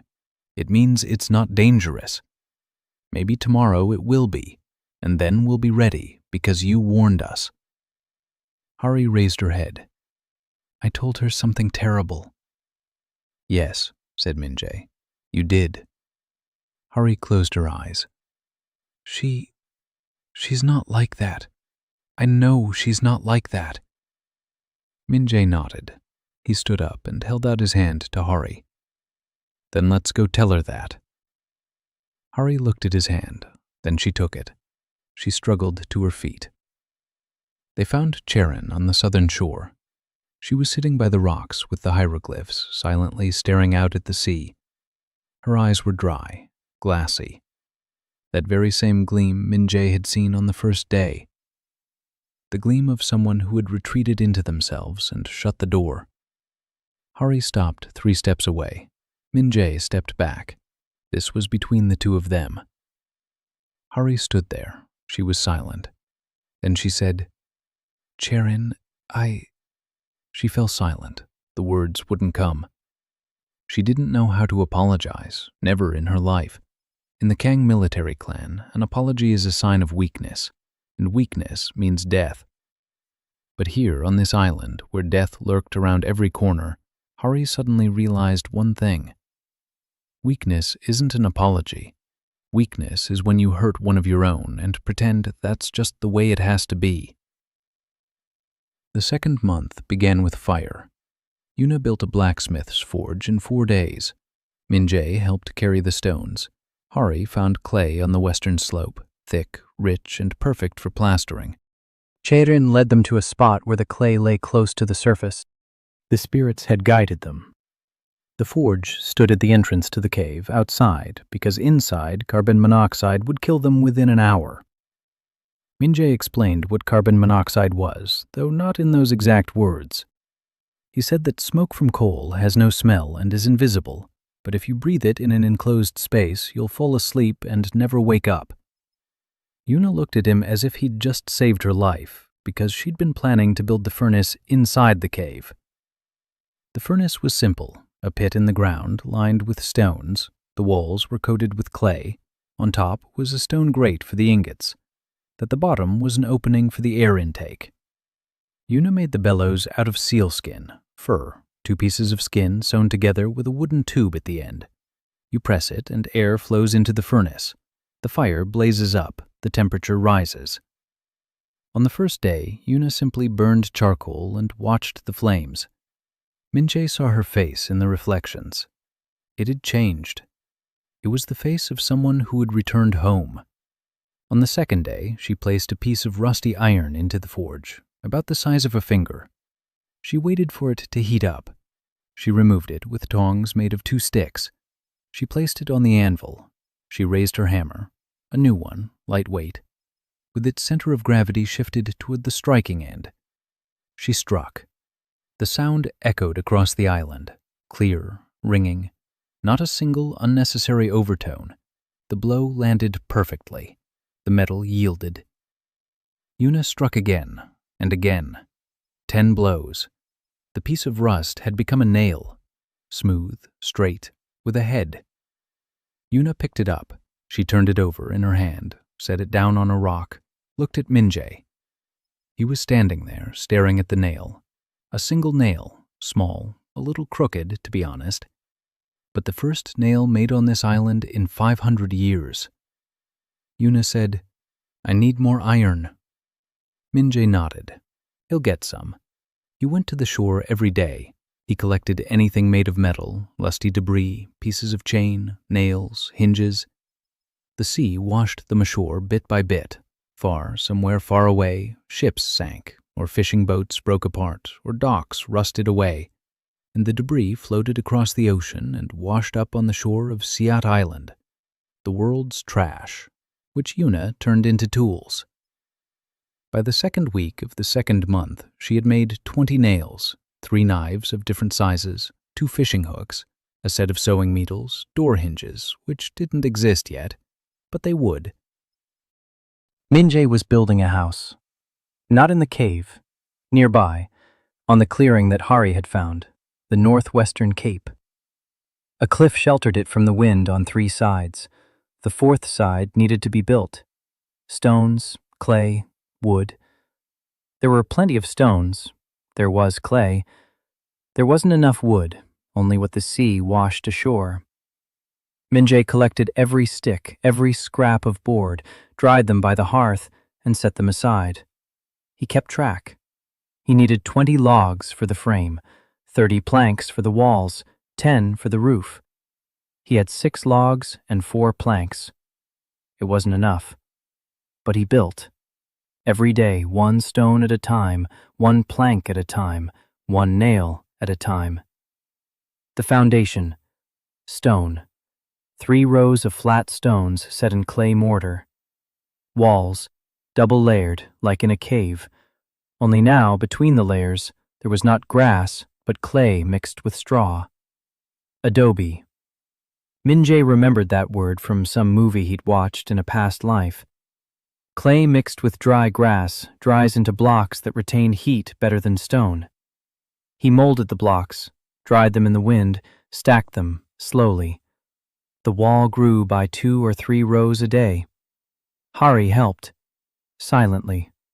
She hauled stones, she trampled the clay with her feet. Every movement was a struggle for her, filled with pain. But she didn't stop. Minjae didn't tell her to stop. He knew. She needed to build. Not because they needed a house, but because she needed to see something emerge from nothing. Every stone laid in the wall was proof. They were alive. They were building. They hadn't given up. On the 40th, something happened that changed everything. In the morning, Minjae went out to the forge and saw Yuna. She was standing by the anvil, holding something long in her hands, something shiny. He stepped closer. A knife. No, not a knife. A blade. A short sword about as long as a forearm, straight, with a groove down the center, with a hilt wrapped in a strip of leather. Yuna turned toward him. Her eyes were ablaze, not from the forge's fire, from pride. She raised the blade. "For Hari," she said. Minjae took the blade, heavy for a knife, light for a sword. The balance was perfect. The blade was even, without a single flaw. He looked at Yuna. "How?" Yuna shrugged. "I forged it for 3 nights, while everyone was asleep, from that old chain you found on the shore." Chainmail is good, dense, it holds its edge. Minjae looked at the blade and realized one thing. Yuna isn't just a blacksmith. She's a genius. Her brothers in the Cho Guild in the south swung their hammers with all their might, roughly, powerfully. They made weapons for armies by the hundreds, all identical. Yuna made a single blade for one specific person, for Hari. And that blade was perfect. Because Yuna knew Hari, she knew her left side was weak, that she held her weapon closer to her body than the average fighter, that she needed a short blade that didn't require a wide swing, one that worked at arm's length, one that cut when an ordinary sword was still swinging back. They found Hari on her morning patrol at the northern cape. She was standing on a cliff, gazing at the horizon. Her back was straight. The wind was blowing in her face. Min-jae approached. Yuna followed behind him. Hari turned around. She saw something in Min-jae's hands. She squinted. He held out the blade, hilt first. "Yuna made it," he said. "For you." Hari took the blade, slowly. She gripped the hilt, raised it, swung it through the air. One motion, smooth, brief. She stopped. Her expression changed. Min-jae saw it. Years later, he would recall that moment, the face of a warrior who had been restored to her true self. Not the sword. There are a million swords in the world. Her true self, the right to be who she is. Hari made 3 movements, a downward chop, a thrust forward, a short block from below. The blades sang through the air, delicately, pure, like a string. Hari stopped. She stood motionless, the blade in her hand. The wind ruffled her hair. Then she turned to Yuna. Yuna stood and waited, small, slender, her hands blackened with soot from the forge, her eyes downcast. She waited for the verdict, waiting for them to say the blade was too short or too light, or that a female blacksmith had no right to forge weapons. Hari stepped toward her. Yuna flinched. Halo embraced her with one arm, her right, because she held the blade in her left. She held her tight. Yuna froze. Then she went limp, pressing her forehead against Hari's shoulder. Min-jae turned away. This wasn't his moment. He gazed out at the sea and wondered, in the world of Pexel-guk, where women are divided into useful and useless, a blacksmith with slender wrists had just forged a blade that no master in the southern kingdoms would be ashamed of. For a warrior who had been cast out because she couldn't breathe, on the island where they were sent to die. The world of Pexel-guk was wrong. Very wrong. On the 45th day, Min-jae finished the first wall of the house, made of stone and clay, as tall as a person, as thick as 2 palms, with an air gap inside. The wall stood straight. The clay had dried and become as hard as stone. Min-jae tapped it with his knuckles, a bell sound, solid, sturdy. He leaned his back against it, warm. The wall was on the sunny side and heated up during the day. By evening, it gave off heat, a heat reservoir. Like the wall of freezer number 7, only the other way around. There, the wall kept the cold inside. Here, it would keep the heat in. He needed 3 more walls, and a roof, and a door, and windows, maybe, if he could find something to cover them with. A month's work, maybe 2, but he'd have a house, the 3rd month. The house was taking shape. Min-jae worked every day from dawn until dark. The 2nd wall, the 3rd, the 4th, a log frame, the roof. The roof was the hardest part. He didn't have enough boards. He used whatever he could, flat stones on top of wooden beams, the gaps filled with clay. On top of the stones, a layer of turf, moss, and grass that grew around the cave. He cut them in layers and laid them on the roof, a living roof. It kept the heat in and let light in through the cracks. Not perfect, but it worked. The house was small, 3 by 4 paces, 1 room, a hearth in the center. The sleeping pit was on the left, the work area was on the right. The door consisted of 2 planks on leather hinges. Yuna made the hinges out of iron and nails for fastening. Hari helped install the door frame. Charon coated the walls from the inside with a mixture of clay and ash. Min-jae had taught her how. Ash makes the clay water-resistant, Not perfect, but better than nothing. They spent their first night in the house on the 62nd day. Min-jae lit a fire in the hearth. The smoke rose up through the chimney, the stone chimney he'd spent 3 days building. He'd coated it with clay, checked the draft, reworked it, and checked it again. The chimney worked. Not perfectly, it smoked in strong winds, but it worked. They lay down in the sleeping pit, sealskins on the bottom, dry grass, warmth from the hearth, walls that didn't radiate cold, a ceiling that didn't drip frost onto their faces. Yuna lay there, running her hand along the wall. "It's warm," she said quietly. "Yes," said Min-jae. "Warm." Hari lay on her back and stared at the ceiling. She was breathing, steadily, calmly. Her left lung was working. Not at full capacity. But it was working. 2 months of shutting, 2 months of compresses, 2 months of slow, patient work. Her back had loosened up. The muscles on the left side were starting to engage. Her spine had straightened by 1 millimeter, then 2, then 5. Hari didn't notice it, but Min-jae noticed it every day.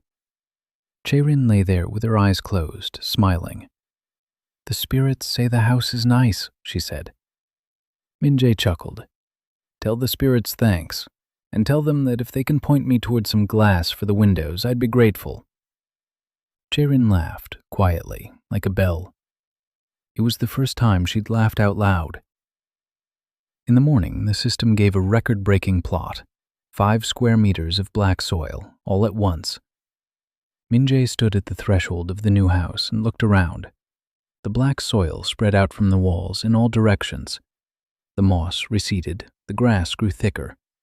The white flowers were no longer scattered individually, but in clusters, 12 of them, maybe 15. They surrounded the house like a living fence.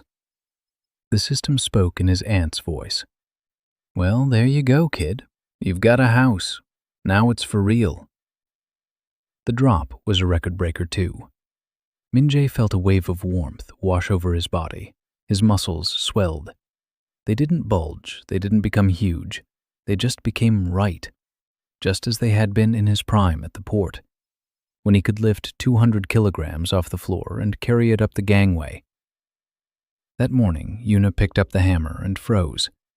She looked at her wrists. She turned her hands palm up, palms down. She clenched her fists, unclenched them.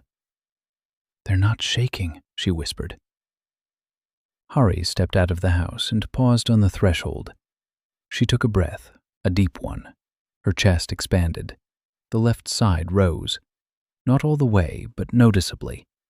Her ribs were still in the way, but the muscles around them had begun to work in a new way, wrapping around the curved bones instead of pressing against them.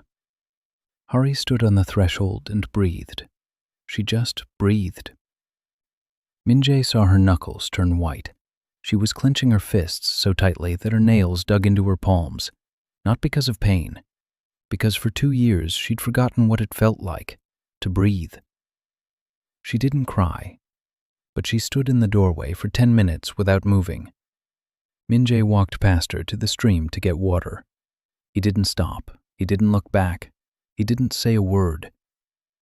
This was her moment. Jae-rin sat by the turnip patch and talked to the sprouts. The turnips had grown, 3 little plants. The leaves were green and sturdy. The roots were still small. Another month, but they were alive, growing. On an island where nothing had grown for 500 years. Min-jae took stock of their resources. They had a house, they had food, fish every day, a 2-week supply of dried fish. There was salt, there was water, there was fuel. The system provided coal every 3 or 4 days. Not much, but it was enough for Yuna. Clothing, sealskins, rough but warm. Yuna sewed a cloak for each of them, not pretty but functional. One major problem remained. They were alone. 4 people on the island. If someone got seriously ill, if an injury occurred, if enemies came, 4 is not enough, not nearly enough.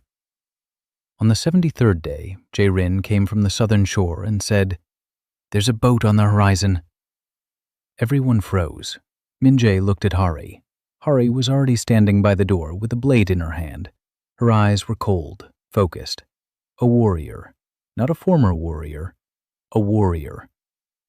"Let's go," said Min-jae. They went out to the southern shore. There was a boat, small, one oar, no sail. Sitting in it were an old man and a boy. The old man was rowing. The boy lay on the bottom of the boat, motionless. The boat was heading toward the shore, slowly. The old man was rowing with his last ounce of strength. Min-jae waded into the water up to his knees. It was freezing. His legs cramped instantly. He reached out to the boat, grabbed the side. He pulled it toward the shore. Hari stood on the rocks, a blade in her hand, her eyes fixed on the horizon. She was checking to see if there were any other boats behind this one. Jae-rin stood next to her and listened. "No one," she said clearly. They were alone. Min-jae pulled the boat onto the rocks. The old man collapsed onto the side of the boat. He was breathing heavily. His eyes were sunken. Dehydration, hunger. The boy was about 13 years old. He wasn't moving. Min-jae placed a hand on his forehead. Hot. A fever. A high one. "He needs water," said Min-jae. "Hot water with salt, quickly." Yuna ran toward the house. Min-jae lifted the boy. He was light, skin and bones. He carried him toward the house. Hari stayed on the shore with the old man. She helped him to his feet. She led him along slowly. The old man was limping on both legs. He walked and muttered. Min-jae caught snatches of his words. "Siat Island. They said people live here. They said they feed people here. Please, please, my grandson. He's sick. Please." Min-jae laid the boy down by the hearth. He gave him hot water with salt to drink, in small sips, so he wouldn't.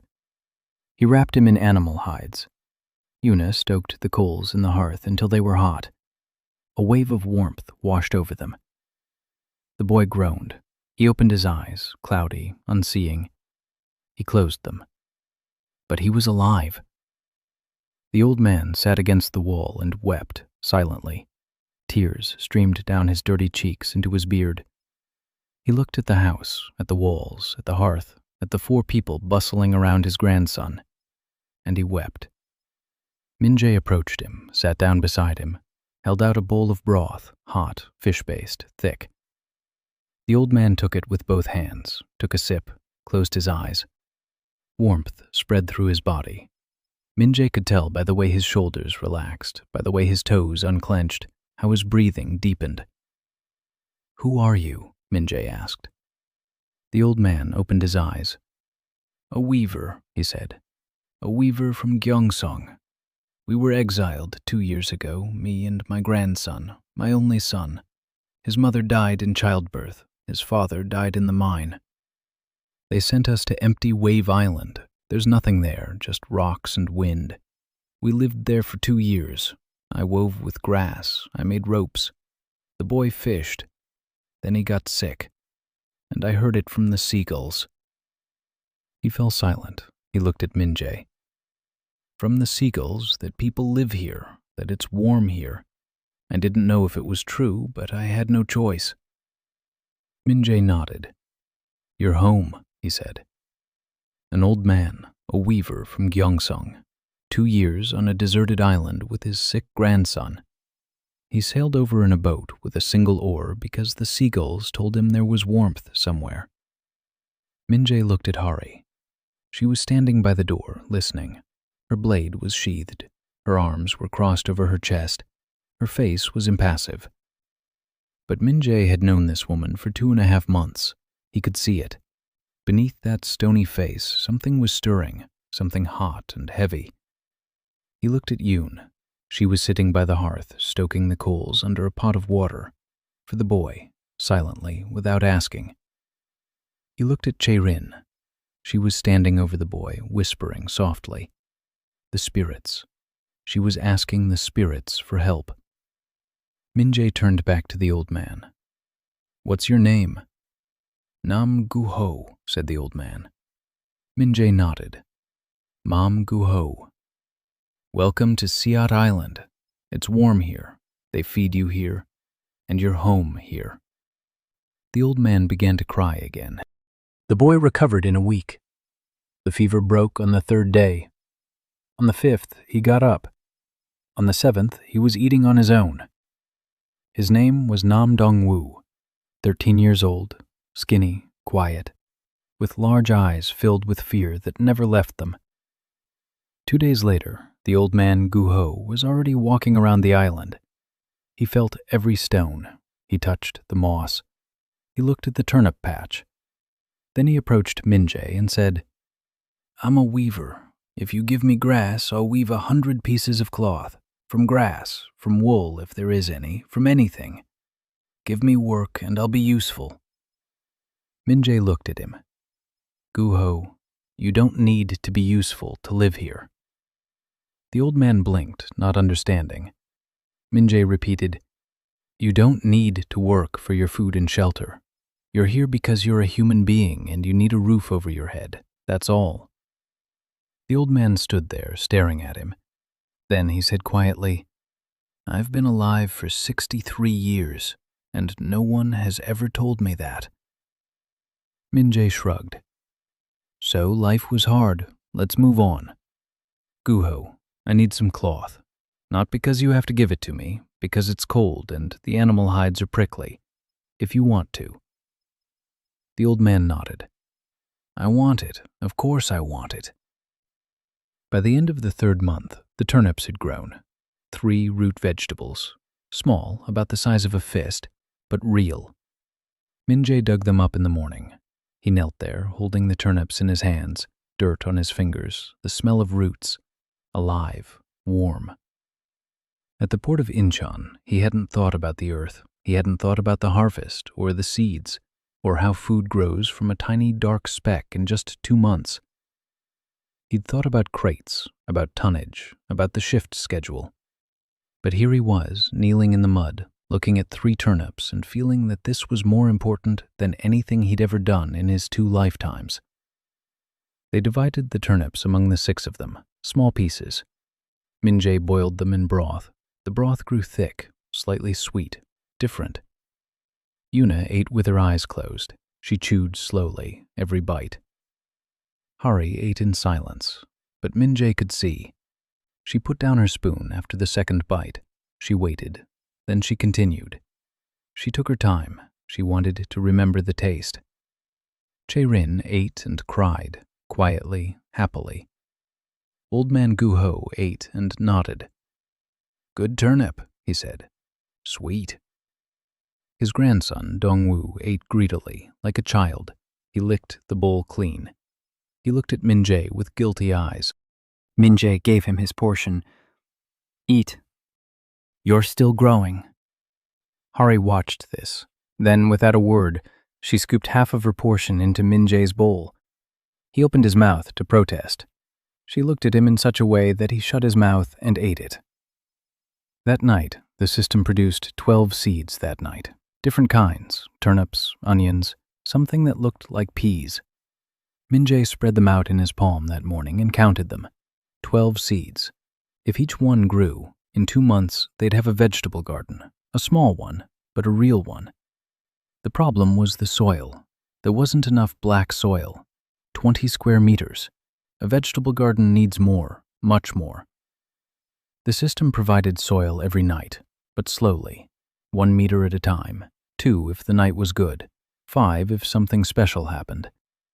Min-jae did the math. At the current rate, in half a year, they'd have about 100 square meters. Not enough. Not enough for 6 people. They needed more good nights. They needed more people who slept without holding grudges. They needed it. He paused. People. The system was designed for a family, for his family. Yuna, Hari, Jae-rin, him, 4 of them. But Gu-ho and Dong-woo also lived in the house. They also slept nearby. They also ate from the same pot.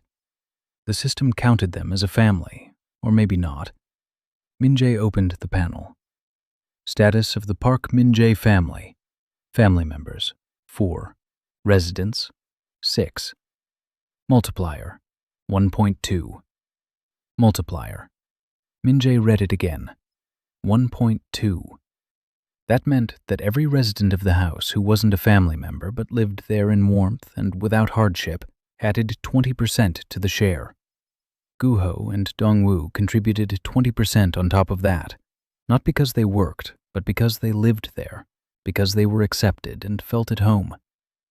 Minjae closed the panel. He looked up at the ceiling, then at the people sleeping beside him. So the more people they take in, the faster the land grows. The faster the land grows, the more people they'll be able to feed. The more people they feed, the faster the land grows. A spiral, an upward spiral. But with one condition. Everyone must feel at home. Everyone, without exception. If even one person lives in resentment or fear, the spiral will break. Minjae lay there and thought. This was unlike any system he'd read about in his past life. Those systems granted power for killing, for levels, for experience points. This system granted land for warmth, for sleep free of resentment, for people who feel at home. He thought about who had created this system. A woman from his world. A laundress from medieval Korea 500 years ago. She had made a pact with the spirits. As long as there is a family that truly warms one another, the spirits respond. Materials come to life. The world breathes. She had created a system that runs not on power, but on love. And she called herself Siat. Seed. Minjae closed his eyes. All right, he thought. So we'll sow. Guho began weaving in the second week. Minjae made him a simple loom, a wooden frame made from a fin, pegs to tension the threads, wool from the system and grass from the field. Guho sat down at the loom and his fingers began to move, quickly, precisely, just like Yuno with her hammer. The hands of a craftsman who remembers everything. The first piece of fabric came out rough, thick, stiff. But it was cloth, not a hide, cloth. From it, he could make clothes that didn't prick the skin. A blanket that didn't reek of seal, a curtain for the door, a bandage for wounds. Guho wove and sang, quietly, in an old man's voice. A song no one knew, in a language no one remembered. Jae-rin listened and said the spirits liked it. Dongwoo recovered completely and became Minjae's shadow. He followed him everywhere, silently. He watched, he learned. Minjae didn't rush him. He taught him how to set a fishing rod, how to gut a fish, how to mix clay, how to lift heavy things using your back, not your lower back, feet wider apart, center of gravity lower. The boy remembered everything the first time. Within a week, he was fishing better than Minjae. Young hands, sharp eyes, a patience that Minjae had never had enough of. On the 85th day, Hari returned from her morning rounds and said, "A sail." Minjae looked at her. She wasn't joking. A sail. In the southeast, heading our way. Jae-rin closed her eyes. She was silent for a minute. Then she opened them. 2. Women. Fear. They're afraid. Minjae nodded. Let's go meet them. The boat pulled up to the shore 2 hours later, small, with a torn sail. 2 women were sitting in it, young, dirty, emaciated. One was holding the other close. The second had a blood-soaked rag on her arm. Minjae waded into the water. He pulled the boat ashore. He helped them climb out. The first one looked at him with wild eyes. She was expecting a blow, or worse. He said what he always said to everyone. You're home. It's warm here. We'll feed you here. Let's go. Their names were Jung Se-mi and Baek Yeon-hee. Widows, 25 and 30 years old. Their husbands had died in a fishing cooperative on a neighboring island. Under the law of Baeksol-guk, a widow without an heir has no right to her husband's link. They were driven out. They lived on the shore. They ate shellfish. Yeon-hee cut her hand on a shell and the wound became infected. They heard from fishermen passing by that people lived on Siat Island, and they set out. In a boat they'd stolen from the cooperative that night. Min-jae took them to his house. He gave them something to drink and fed them. Yuna washed Yeonhee's wound with hot salt water. She bandaged it with a clean piece of cloth from Guho. Hari stood by the door and looked out at the horizon, checking to see if anyone was following them. Chae-rin sat next to Se-mi and silently held her hand. Se-mi was trembling, her whole body. Not from the cold, because someone was holding her hand and not hitting her. Min-jae watched this. 8 people. 2 weeks ago there were 4. Now there were 8. The system showed a multiplier of 1.5. The land was growing faster. But the mouths were growing faster too. He needed more food, more fish, more garden beds, more of everything. He stepped out of the house. He stood on the threshold. He looked out at the island. Moss, grass, black soil, white flowers. A small vegetable garden with turnips and onions.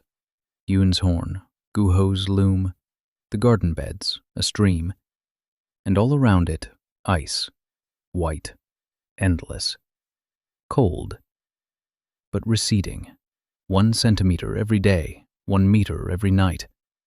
Min-jae looked up at the sky, gray, heavy, but not hopeless. Somewhere behind the clouds was the sun. He went back inside. "Don-woo," he said, "I need a second fishing rod." The boy nodded. An hour later, they had 2 fishing rods. 2 hours later, they were sitting side by side on the rocks by the shore, fishing. In silence. The line in the water, the wind in their faces. 2 of them, a man and a boy. At the edge of the world, fishing for 8 people. The 4th month, 16 people on the island. Every week, someone new arrived by boat. People came on word of mouth. Fishermen passing by saw smoke rising from a chimney on an island where there had been no smoke for 500 years.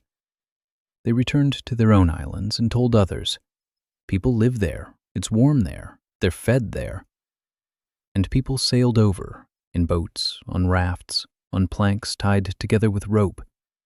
The disabled, widows, the elderly, children, those whom the world of Pexel-guk had deemed surplus, burdens, a drain on supplies. Min-jae took everyone in, every single one, no questions asked. Hot broth, a warm spot by the fire, dry clothes, and then a conversation. Not an interrogation, a conversation. What can you do? What do you want to do? What do you need? Not what you can give. What do you need? People didn't understand that question. In the world of Pexel-guk, no one ever asked you what you needed. They asked what you could give. And if the answer was nothing, they'd send you off on a boat with a week's worth of rations. Min-jae asked differently, and people didn't know how to answer. An old fisherman named Bae Tae-hyun, 52 years old, 1 leg shorter than the other since birth. He'd limped his whole life. He was the best fisherman in his village. But when his boat capsized and he miraculously survived, the village council decided that a crippled fisherman was a bad omen. They sent him to the silent wedding. His wife wouldn't let him go. They just put him in a boat and sent him off. Min-jae asked him, "What do you need, Tae-hyun?" The old man thought for a minute. Then he said, "A boat. A decent one. Not this rickety old thing I came in on. A decent boat I can really fish with." Min-jae nodded. "It'll be done." A young woman named Oh Hae-jin, 24 years old, a former cook at a tavern. She got pregnant by the owner. The owner rejected her. Her family kicked her out. The girl child died of starvation. She ended up in a silent wedding. Her husband, an outcast, beat her on their wedding night. She hit him over the head with a pot. He died. She ran away. Min-jae asked, "What do you need, Hae-jin?" She looked at him for a long time, seriously. Then she said, "A kitchen." Min-jae smiled. "You'll have one." A guy named Song Jun-ho, 19 years old, 1 arm. He lost his left arm in the blacksmith's shop when he was 14, an apprentice. The hammer slipped. It shattered his arm. They had to amputate it. He was kicked out of the guild. They don't need a blacksmith with only one hand. He wandered for 5 years, ended up in a fishing cooperative up north. The cooperative fell apart. He heard about Siat. He sailed here. Minjae looked at him, then at Yuna. Yuna was looking at the young man, at his single arm, at the stump of his left hand wrapped in a dirty rag, at his eyes filled with anger, not at the world, but at himself, for being the way he was. Yuna walked over to him. She took her hammer from her belt. It was new, lightweight, with the center of gravity shifted toward the striking end. She held it out to him. "Try it," she said. Junho looked at the hammer, then at her, then at the hammer again. He took it with one hand, his right.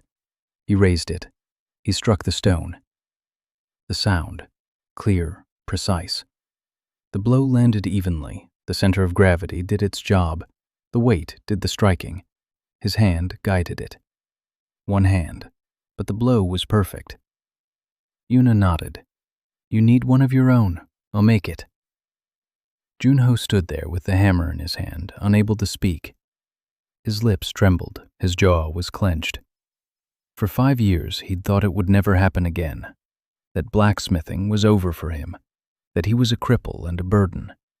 And now this small, quiet blacksmith with slender wrists was handing him a hammer he could use with one hand, and saying she'd make him one just like it. Minjae stood nearby and watched. Yuna had just done what he'd done for her. She'd seen a man whom everyone had told was a failure, and she'd said, "No, you're not a failure. You're just holding the wrong hammer." That evening, Minjae sat by the hearth and revised his plan in his head. 16 people, one house for 4. The rest slept in a cave, an old, insulated one, but still a cave. "We need more houses, at least 3. We need a kitchen, a separate one."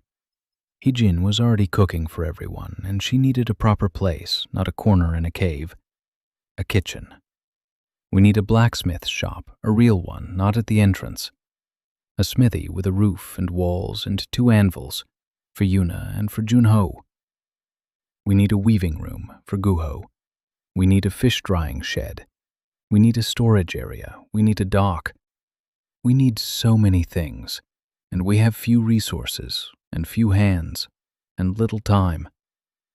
Winter was approaching, a real winter, not like what we'd had before. Che-Rin said the spirits were warning us. Winter on Siat Island is no joke. 30 below, 3-day blizzards, the sea freezes over completely, not a single boat can get through. If they don't have roofs over their heads for all 16 of them by winter, they'll lose people. Minjae couldn't let that happen. He stood up. He gathered everyone. Around the bonfire in the square in front of the house. 16 people, women, men, old people, children. Everyone was looking at him, waiting. He said, "We need to build 3 houses before winter. We have 2 months, maybe less. I can't do this alone, and I don't want to." "Because these aren't my houses. They're yours." Silence. The wind, the crackling of the fire. Minjae continued. "I know how to build. I'll show you. But I need hands, every pair of hands. It doesn't matter how many there are." He looked at Junho. "It doesn't matter what they're like." He looked at the old man, Taehyun. "It doesn't matter what kind of legs they have." He looked at Dongwoo. "It doesn't matter how old you are. Everyone does what they can. Those who can't stand, sit and cut ropes. Those who can't cut, count stones. Those who can't count, sing to make work more enjoyable for the rest." Guho snorted. "I said that last part," he said. Minjae nodded. "Guho, that's you," he said, and laughed. For the first time in a month. And everyone laughed. 16 people at the edge of the world, hungry, sick, broken, cast aside. They laughed, because the old weaver said he would sing. Construction began the next morning. Min-jae divided the people into work crews, just like at the port. First crew, stones. Tae-hyun and the 2 men who had arrived by boat a week ago, carrying stones from the shore to the construction site. Tae-hyun limped, but his hands were like pincers. He lifted stones that others couldn't pry from the ground. Second crew, clay, the widows and Dongwoo, digging clay on the western slope, kneading it, shaping it into blocks, drying it. Third crew, wood, Hari and Junho, gathering driftwood on the shore, chopping, sawing, preparing beams and planks. Hari chopped wood with her blade just as well as an axe. Junho held a log with one hand more firmly than the others did with 2. Fourth crew, tools. Yuna. She hammered non-stop. Nails, staples, hinges, hooks, everything needed for construction. The forge burned from dawn to dusk. Fifth crew, food. Hae-jin and Gu-ho. Feed everyone, 3 times a day. Broth in the morning, fish at noon, porridge in the evening. Hae-jin cooked for 16 people using whatever was available, and she did it well. A cook from a tavern, she could make a meal out of anything. Chae-rin was the navigator. She explored the island. Winter arrived on the 110th day. It didn't creep up on them. It struck. The temperature plummeted overnight. The wind shifted direction and brought such cold from the north that the water in the pot by the hearth was covered with a crust of ice by morning. Min-jae stepped out onto the threshold and saw white. Everything was white. Snow had blocked the paths between the houses. It had buried the garden beds. It had covered the smithy's roof. Yuna's bellows were buried under a snowdrift. The wind howled so loudly that you couldn't hear a word even at arm's length. 25 below, maybe 30. Min-jae went back inside. He gathered his family, Yuna, Hari, Chae-rin. Everyone was there. Everyone was alive. Everyone was warm. The double walls held. The hearth was burning. The chimney was working. He went out again. He walked around the village, house by house, checking each one. The second house was home to the widows Se-mi and Yeon-hee, along with the old man Tae-hyun and Dong-woo. Everyone was there. It was warm. The fire was burning. The third house was home to Junho, Hae-jin, and 4 others who had arrived by boat. They were there too. It was warm there as well. But the chimney of the third house was clogged with snow. Smoke was seeping inside. Min-jae climbed onto the roof. The wind nearly blew him off. He held onto the stones and cleared the chimney with his bare hands. His fingers went numb within 3 minutes. He could feel the cold taking them away. Just like in freezer number 7, quickly, voraciously, he cleared it. He slid down from the roof. He ran into the house. Hae-jin grabbed his hands and plunged them into hot water. It hurt, a lot, but his fingers came back to life. Min-jae sat by someone else's hearth and thought. The first blizzard, 3 days at least, maybe 5. No one is going out. Each house has a 4-day supply of firewood, 3 days' worth of food, water. You can melt snow, that's not a problem. The problem is the roofs. If the snow gets too heavy, the roofs won't hold, especially the third house. It was built in a hurry. The beams are thin. The roof is weak. Min-jae looked at Junho. If the snow gets too heavy, we'll have to shovel it off the roof every 3 hours. Junho nodded. I'll do it. With one hand, Min-jae looked at him. The guy was 19. One hand. And he volunteered to climb onto the roof in a blizzard every 3 hours. The 2 of us, said Min-jae. You and me. We'll take turns. The blizzard lasted 4 days. 4 days of howling wind, whiteout conditions, and cold so intense it made the stones crack. Min-jae and Junho climbed onto the roof every 3 hours. They shoveled the snow off. They checked the rafters. Once, a rafter cracked. At night. Min-jae heard a sound coming from his house, through the blizzard, through the wind, the sound of cracking wood. He recognized it. In the warehouse, the shelves would creak like that before collapsing. He ran out, wearing only a cloak, waist deep in snow. He made it to the third house. He went inside. A beam under the roof had cracked right down the middle. It sagged. The snow on top was pressing down. Another hour and the roof would collapse onto the heads of 6 people. Min-jae looked around. He saw a pole against the wall, a wooden one, a spare meant for something. It didn't matter. He grabbed the pole, lifted it, propped up the beam from below. The pole wedged into the crack, the beam straightened, the roof held. Min-jae stood under the pole, catching his breath. It was hard. Hari stood in the doorway. She had come for him, waist deep in snow, with a blade on her belt. As if the blade could help against the blizzard. But she had come, because he had run out alone. Min-jae looked at her. She looked at him. Neither of them said anything. They went back home, through the blizzard, side by side. On the 5th day, the blizzard subsided. Min-jae went outside and surveyed the village. All 3 houses were still standing. All 16 people were alive. No one had fallen ill. No one had frostbite, except for his own fingers, which were still aching. But they were alive, all of them. He stood in the snow and watched the smoke rising from the 3 chimneys, and he smiled. The first test of winter had been passed. The next one would be worse, but they'd made it through this one. A week after the blizzard, Hari found a black arrow on the shore. No shaft, just the tip, stuck in the sand, point up. She brought it over and placed it in front of Min-jae, silently. He picked up the arrowhead. He turned it over in his hands. Black metal, fine workmanship, not crude, order-made. A symbol was etched on the surface, a crescent moon with a dot inside. "The Order of the Ash Moon," Hari said. Min-jae looked at her. She stood with a stony face and burning eyes. "A warrior who has seen the enemy's mark." "This is a warning," she said. "They know where we are. They know how many of us there are, and they're not happy." Min-jae looked at the arrow. Then he stood up.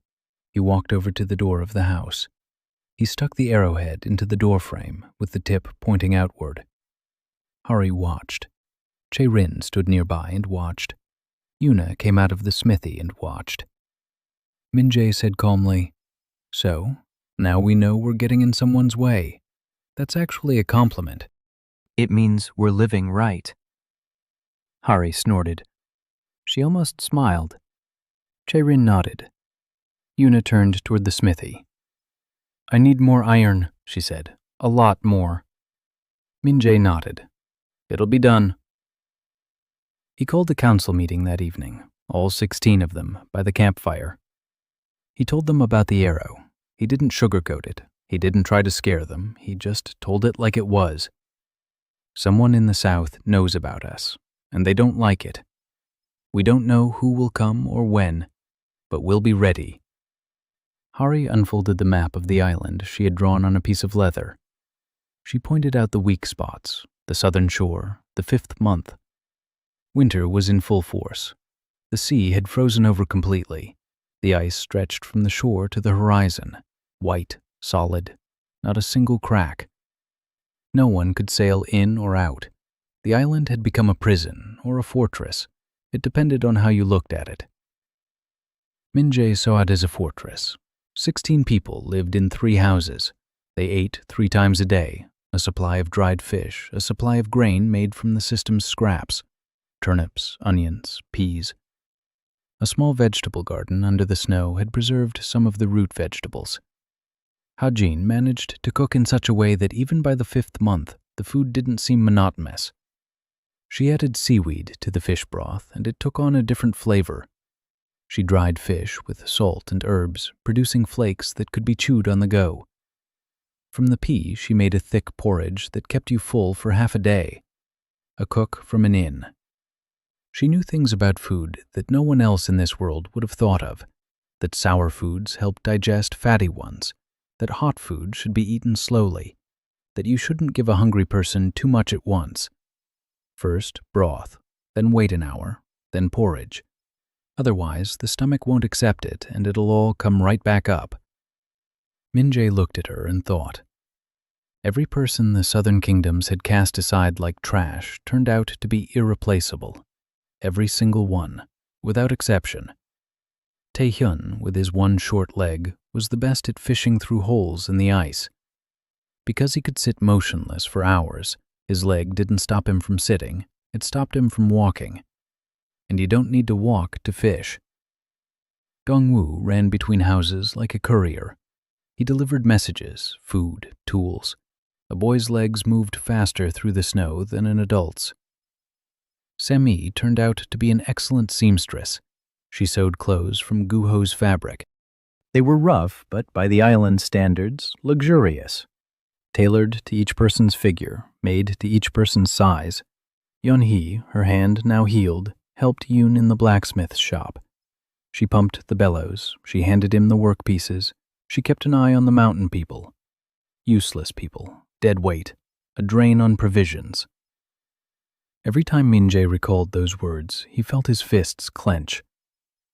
On the 131st day, Bae Mi-suk arrived. Min-jae stood on the shore and looked out at the ice. He saw a dot on the horizon. The dot was moving, slowly, walking across the ice, alone. He called out to Hari. Hari came over with her blade. She looked. "One person," she said, "unarmed, coming straight toward us. She's not hiding." They went out to meet her. Chae-rin was with them, a woman, 32 years old, tall, sturdy. Her face was weather-beaten, her eyes were warm and weary. She was walking across the ice in a thin cloak and with straw wrappings on her feet, a sack on her back, a stick in her hand. When she saw them, she stopped. She looked at Min-jae, at Hari with his sword, at Chae-rin. She said, "I'm Bae Mi-suk. I'm a midwife. I was told I could live here." Min-jae looked at her. She was standing on the ice, alone. She had walked across the frozen sea for God knows how many kilometers, alone, without food, without warmth, because she had heard that somewhere there was a place where she could live. He reached out his hand. "Let's go." Mi-suk took his hand. Her fingers were ice cold. He led her to the house. On the way, she told him her story. She had been a midwife in the southern capital. She had delivered babies for aristocratic women. She'd seen too much. She knew which children belonged to which husbands. She knew which noblewomen aborted their unborn children. She knew who switched babies. Someone tried to kill her, at night, a knife in the back. They missed by a centimeter. She fled. She ended up at the silent wedding. Her exiled husband died 2 weeks later, from the cold, from despair. He simply lay down and didn't get up. Mi-suk was left alone on a neighboring island, 3 months alone. Then the ice formed and she set out, across the ice, toward the west, because the fishermen had said, before the sea froze over, that there was an island to the west where smoke rose from chimneys. She walked for 4 days across the ice at -30, alone. Min-jae brought her into the house. Hae-jin gave her some broth, hot, thick. Mi-suk drank it and cried. Not from grief, from the warmth. An hour later, she was already examining Yeon-hee, who was complaining of a stomachache. 2 hours later, she made a diagnosis. 3 hours later, she was brewing a decoction from herbs that Chae-rin had gathered at the spirit's behest. Herbs that had been lying unused until then because no one knew what they were for. Mi-suk knew. She knew which herb was for fever, which was for stomach aches, which ones were for a cough, which ones were for sleep. For 20 years she had delivered babies and treated women's ailments. She was a doctor, not a shaman, not a healer who relied on incantations and rituals. A doctor, one who understands the body, knows what hurts, knows why, and knows how to fix it. Min-jae looked at her and felt something big and warm growing inside him. Relief. For 4 months, he'd been the only one on the island who understood about the body, about injuries, about illnesses. The only one who looked at Hari and saw not just the pain, but the cause of the pain. Now he wasn't alone. Misuk looked at his hands, then at his shoulders, then at his face. "Little one," she said, "when was the last time you slept properly?" Minjae opened his mouth, then closed it. She nodded. "Just as I thought. Lie down. I'll stay up." Minjae wanted to say he couldn't, that he needed to check the roofs, that he needed to restock the firewood, that he had things to do. "Lie down," Misuk said, in the kind of voice mothers use when arguing is pointless. Minjae lay down. He fell asleep in 10 seconds. He slept for 14 hours. He woke up and found that the world hadn't come to an end. Hari had checked the roofs, Yuna had restocked the firewood, Jae-rin had brought water, Hae-jin had fed everyone, Dong-woo had caught fish. Misuk had set Taehyun's shoulder, which he'd dislocated a weekend and had been enduring in silence. Minjae sat by the hearth and ate the porridge they'd left for him. Warm, delicious, made just for him. And he realized one thing. He was no longer alone. He was the foreman, but the team had grown, and the team worked even when the foreman slept. That meant he'd done everything right. A week later, Minjae built a medical hut for Misuk. Small, 1 room, windows facing east, clean water from the stream, shelves for herbs, a bed for patients. Yuna made hooks for the shelves, Hari hauled stones for the walls, Jae-rin plastered the walls with clay mixed with ash. Hae-jin sewed a curtain for the door. When the clinic was ready, Minjae led Misuk to the doorway. She stood there looking. "Misuk Nuna," said Minjae. "Here, this is yours. You're in charge here. I'm just an intern. If you say not to touch this patient, no one will." Misuk stood there. She looked at the little house, at the shelves, at the windows through which the morning light streamed, at the bed covered with a clean cloth from Guho. She turned away toward the window. Her shoulders shook, her chin trembled. Minjae went out. He closed the door behind him. He stood in the doorway for a moment, then he went to work. That evening, Misuk came out of the cabin. Her eyes were red, her face was calm. She approached Minjae. She said, "Little one, show me the back of a warrior. I want to look at your ribs." Minjae looked at Hari. Hari was standing by the fire. She heard them. She looked at Misuk, then at Minjae. She nodded. Misuk examined Hari for half an hour. She felt her ribs. She probed her muscles. She asked her to breathe. Deeper. More. Then she sat down. She looked at Minjae. "You did the impossible," she said. "You're not a doctor. You're a porter. But you restored 1/3 of her breathing capacity, without instruments, without medicine, just with stretching and compresses." "Me," she shook her head. "I wouldn't have thought of that." Minjae shrugged. "I didn't treat her. I've just seen how people break under the wrong kind of strain, and I did the opposite." Misuk nodded. "Hari, I can do more. I can't straighten the ribs, but I can rebuild the muscles around them completely, so that you can breathe at 80%, maybe more. I'll need half a year." Hari stood motionless. She looked at Misuk, then at Minjae, then back at Misuk. "Do it," she said. Just one word, but it said it all. The 6th month. The line of silence shifted. Jae-rin was the first to sense it. She woke up in the middle of the night. She sat up, her eyes wide open. Minjae woke up at her movement. "What?"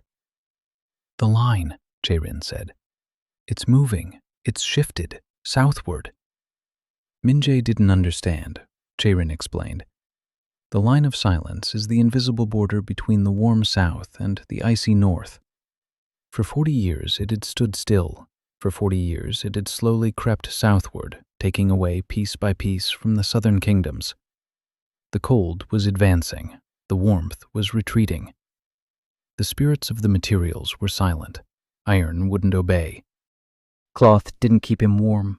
Food didn't satisfy his hunger. And tonight, the line of silence had retreated, northward. For the first time in 40 years, by a centimeter, maybe a meter, but northward. Because on Siat Island, 17 people were sleeping under roofs, and none of them were in any trouble. Min-jae sat in the darkness, processing this information. So that's why the South found out about them. Not because someone told them, because the shamans of the Order of the Ash Moon had been watching the line every day, and they saw that it had shifted. And they realized that somewhere in the north, the impossible had happened. Someone is alive. Someone is giving off heat. Someone is disrupting the order they've been building for 40 years. In the morning, Min-jae convened a council. He told them, not everything, not about the line, about the fact that the South knows and the South is coming. Hari nodded. She'd been waiting for this conversation ever since the day she found the arrow. Spring is 2 months away, she said. The ice will break. The first open water and they'll set out. We have 2 months to prepare. Min-jae looked at the 17 faces gathered around the fire. Fishermen, widows, the disabled, the elderly, children, a weaver, a cook, a midwife, 2 blacksmiths, a shaman, a warrior, him. And not a single professional soldier, against the Order of the Ash Moon, which had trained assassins and warrior shamans and ships full of warriors. Min-jae closed his eyes. He opened them. All right, he said. Let's think this through. 2 months of preparation transformed the island. Yuna and Junho forged without stopping. Spears, dozens of them. Knives, staples, chains. Yuna made something that didn't exist in this world, a net with nails. A fishing net woven from guho ropes. But an iron nail was woven into every knot, point facing outward. If you threw such a net at a person, they wouldn't be able to free themselves. Every movement would drive the nails deeper. Min-jae looked at this invention and shook his head. Yuna, you're a terrifying person. Yuna shrugged her shoulders. I'm a blacksmith, she said. I do what needs to be done. Hari was training the militia. 8 people, every day, 2 hours, formation, march, stand at attention, spear thrust, block, retreat, again. She didn't yell, she didn't curse. She spoke quietly and evenly. Every word was like a nail driven into a board. Once, Taehyun, who had one short leg, got his stance wrong. Hari walked over, she looked. She said, Taehyun, your left leg is shorter, so your right leg is your supporting leg. Put your right leg forward, left leg back. No one will budge you. Taehyun tried it. He stood firm, like a rock. He grunted. For the first time in his life, his short leg was not a problem, but an advantage. Jae-rin worked with the spirits, every day on the Southern Cape. She asked them for help. The spirits responded, reluctantly. They were weak. 500 years without humans had drained their strength, but they answered, and they promised one thing: fog. When strangers came, the spirits would send fog, thick, white, blinding fog. The strangers wouldn't see the shore, they wouldn't see the traps, they wouldn't see a thing. Min-jae built fortifications on the eastern shore, the only place where they could land. A full-height stone wall, behind it a platform for archers. There were no archers. There were fishermen with spears, but the platform was there. In front of the wall were pits, ropes, a net with Yuna's nails. Rough, primitive, but on his own land. Every stone is familiar, every pit dug with his own hands, every rope stretched tight with his own fingers. That mattered. Min-jae knew this from the port. In his own warehouse, a loader stands firmer than a boxer in a stranger's gym. The 7th month, spring. The ice cracked on the 12th. Jae-rin had given the exact date a week earlier. The spirits knew. The first open water appeared off the southern shore, a strip of dark blue sea. Min-jae stood on the cape and watched. Beautiful. The sea after 6 months of ice. Alive, breathing, and dangerous. On the 206th day, Jae-rin came in the morning, her face pale. 6 ships from the south, heading our way. 2 days. Min-jae nodded. He looked at Hari. She was already standing by the door with a blade at her belt, ready. He looked at Yoon. She was standing by the forge, a hammer in her hand, ready. He looked at Jae-rin. She stood with her eyes closed. Her lips were moving. She was talking to the spirits. Ready. He looked at the rest, 17 people. They stood before him, waiting. Min-jae said, "Listen, I'm not a commander, I'm a porter. I know how to do one thing, look at a team and put everyone in the right place. Now I'm going to do that." Yuna, left flank, nets with nails on the sand. When they land and run toward the wall, throw them. Hari, right passage through the rocks. The only way around our wall. They won't get past you. I know. Jae-rin, tell the spirits. Fog, now. Misuk, get the wounded ready. The medical hut. Put a red flag on the roof so everyone knows where to take them. Hae-jin, boil water, lots of it, for the wounded and for those who'll freeze. Dong-woo, you're the messenger. Run between positions. Pass on whatever I tell you. Taehyun, you and the men behind the wall. Spears. Don't stick your heads out. When they get close, strike through the gaps. Junho, you're with Yuna, left flank. You hold a spear with one hand tighter than they do with two. Guho, you sing. Everyone looked at him. Min-jae repeated, "You sing," loudly. That song nobody knows. Let them hear it. Let them know we're here, that we're not afraid, that we're home. Guho straightened his old back. He nodded. The fog rolled in at dawn, white, thick, like milk. Min-jae stood behind the stone wall and couldn't see the sea. He could only hear it, the splash of oars, the creak of wood, voices, many voices. 6 ships, maybe 100 warriors, maybe more. Against 17, of whom 8 could wield weapons. Min-jae didn't think about numbers. He thought about the layout, like a foreman thinks about pallets. This one here, that one there, everything in its place. Jae-rin stood next to him, her eyes closed. She was listening. The spirits were guiding the enemy ships past the bay, to the right, to the left, making them turn in circles, confusing them. 3 of the 6 ships had already lost track of each other in the fog. Min-jae heard shouts, angry, confused. "Where's the shore? Where are the others? What kind of damned fog is this?" 2 ships finally found their bed. Min-jae heard the hulls scrape against the pebbles. Disembarkation, footsteps on the rocks, the clang of iron. The commander's voice, harsh, authoritative. "Form up! Forward, quickly!" The first mercenaries ran along the shore. Min-jae heard their footsteps, fast, confident, professional. These men knew how to fight. The first mercenary fell into a pit, a scream. The second tripped over a rope. He fell. The third stepped on Yuna's net. The net engulfed him. He began to thrash about. Nails pierced his skin. A scream. A different kind, not a battle cry, but one of pain and fear. Yuna stood behind a rock and counted. 1, 2, 3. The fourth avoided the traps. He ran toward the wall. Taehyun waited. When the mercenary was within spear range, Taehyun struck, through a crack in the wall. The spear pierced his shoulder, not deeply, but the mercenary staggered back. He fell. He rolled backward. A clang sounded from the right flank. Hurry.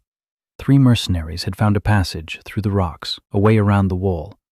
Hari was waiting for them there, in a narrow passage too narrow for 2 people to pass each other. Min-jae could hear only the sounds, the clang of metal, a blow, a scream, silence. Another clang, another blow, silence again. Then Hari's voice, steady, calm, clear. 3 words. Min-jae exhaled. The right flank was secured. The battle raged on for an hour. The mercenaries tried to approach the wall again and again. The fog blinded them. The traps maimed them. The wall held. Every time someone broke through to the stones, Taehyung and his men met them with spears. They didn't kill them. They wounded them. They drove them back. Junho stood on the left flank, clutching his spear with one hand.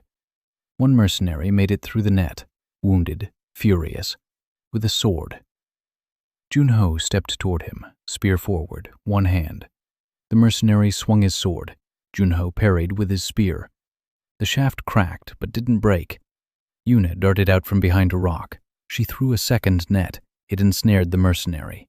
He fell. He twitched. Nails. Yuna stood over him, a hammer in her hand.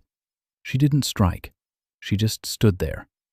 The mercenary looked up at her from below, a small woman with slender wrists and a hammer. And he stopped twitching. And somewhere beyond the wall, amid the fog, smoke, and screams, an old man was singing.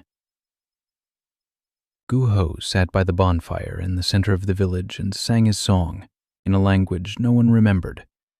Loudly, steadily, without a tremor. His voice carried across the entire island, through the fog, through the screams, through the clang of iron. The mercenaries heard it, and it broke them more than the traps did.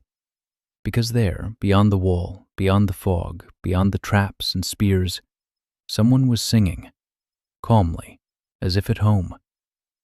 2 hours later, the battle was over. The mercenaries retreated to their boats.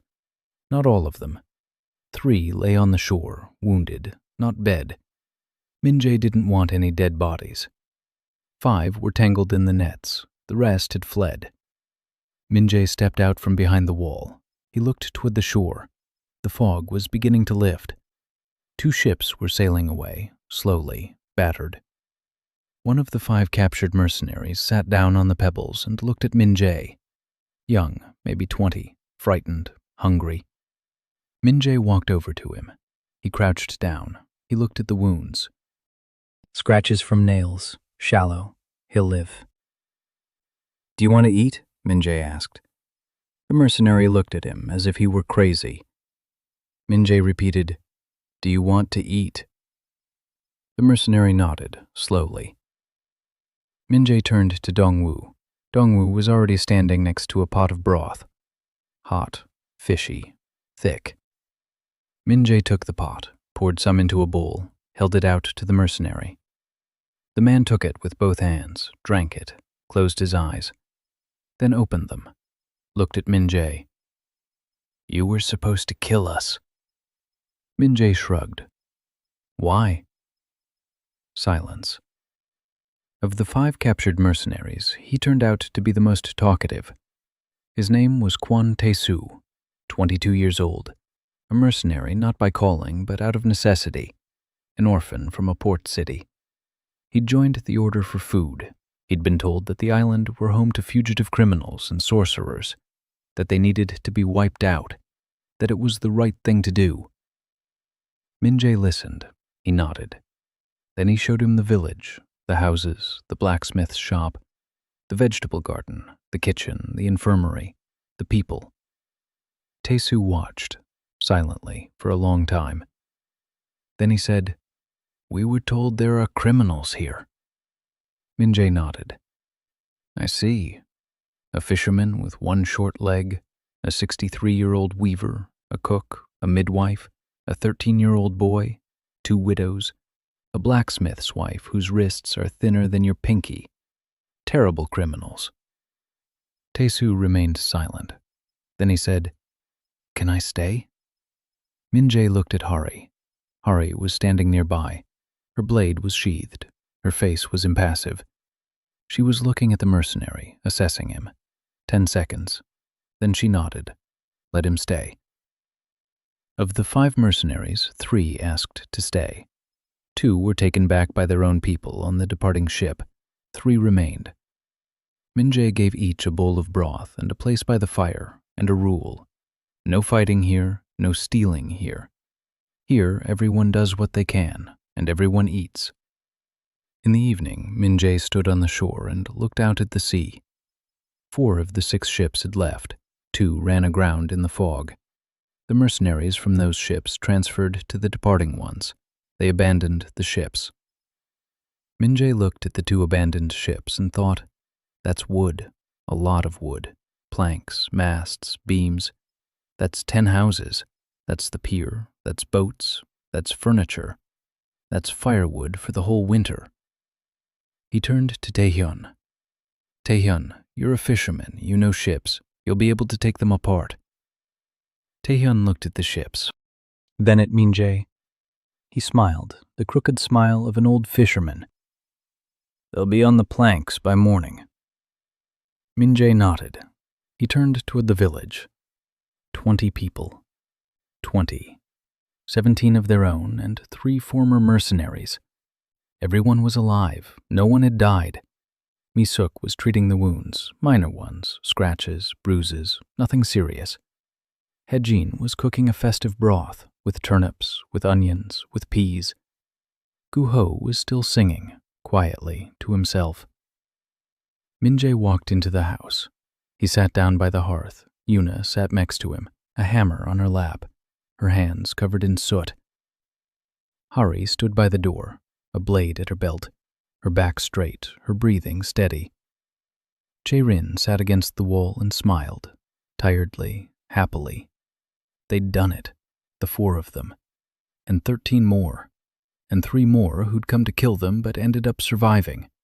20 people on an island where no one had survived for 500 years.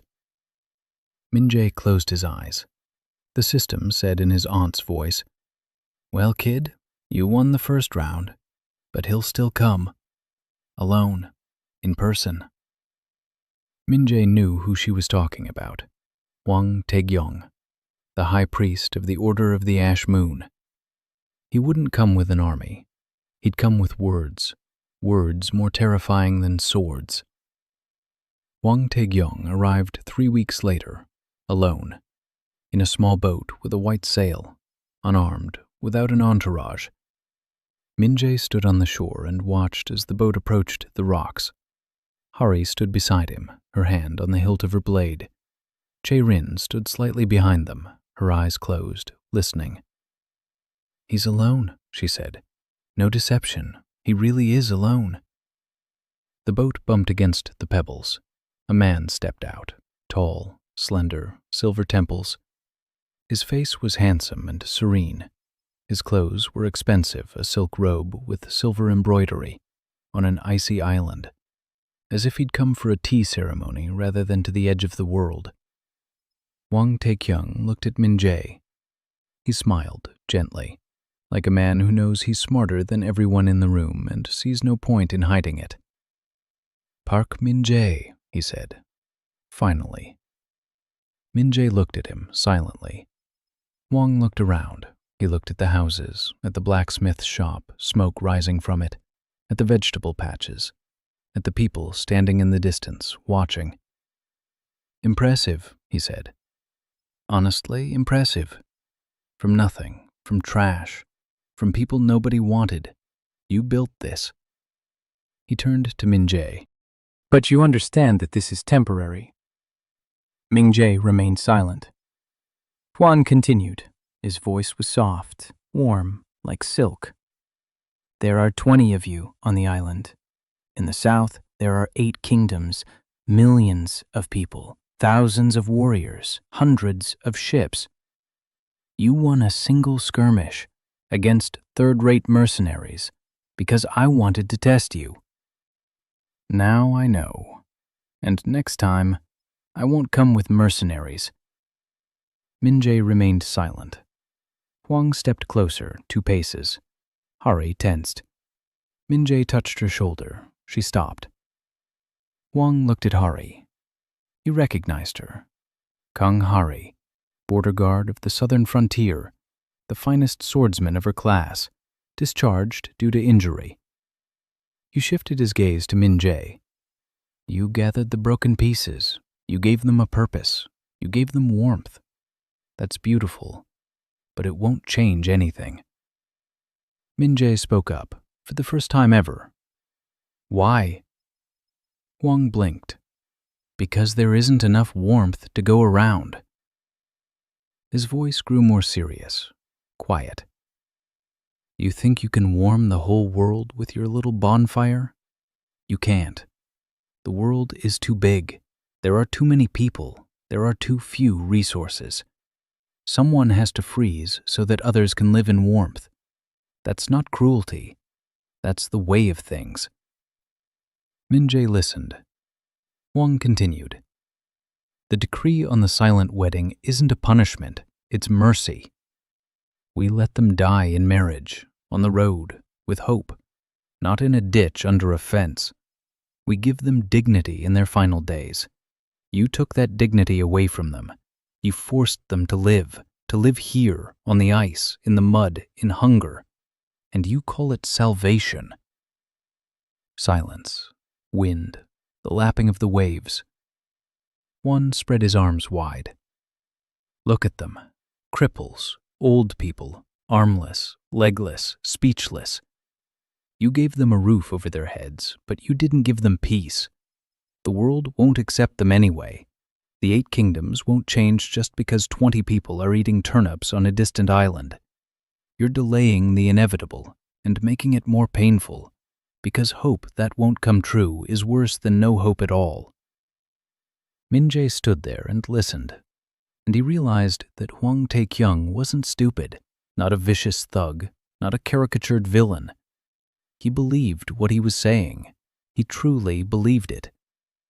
That the world is set up so that someone has to freeze, that there won't be enough warmth, that order is more important than warmth, and that what he's doing is for the greater good. It's beautiful, convincing, logical, and absolutely wrong. Min-jae wiped his hands on his apron. He'd been cooking fish soup when he spotted the sail. He hadn't even changed his clothes. He stood before the high priest of the Order of the Ash Moon in a dirty apron with fish scales on his fingers. "Honorable one," said Min-jae, "for 12 years I unloaded unloading containers at the port for 12 years. Hwang raised an eyebrow slightly. Min-jae continued. "You know what that taught me?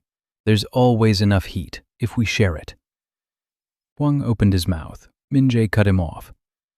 "You people up there decided there wouldn't be enough warmth, so it would be easier to divide it up, so that someone would freeze while you stayed warm and said that's just how the world works.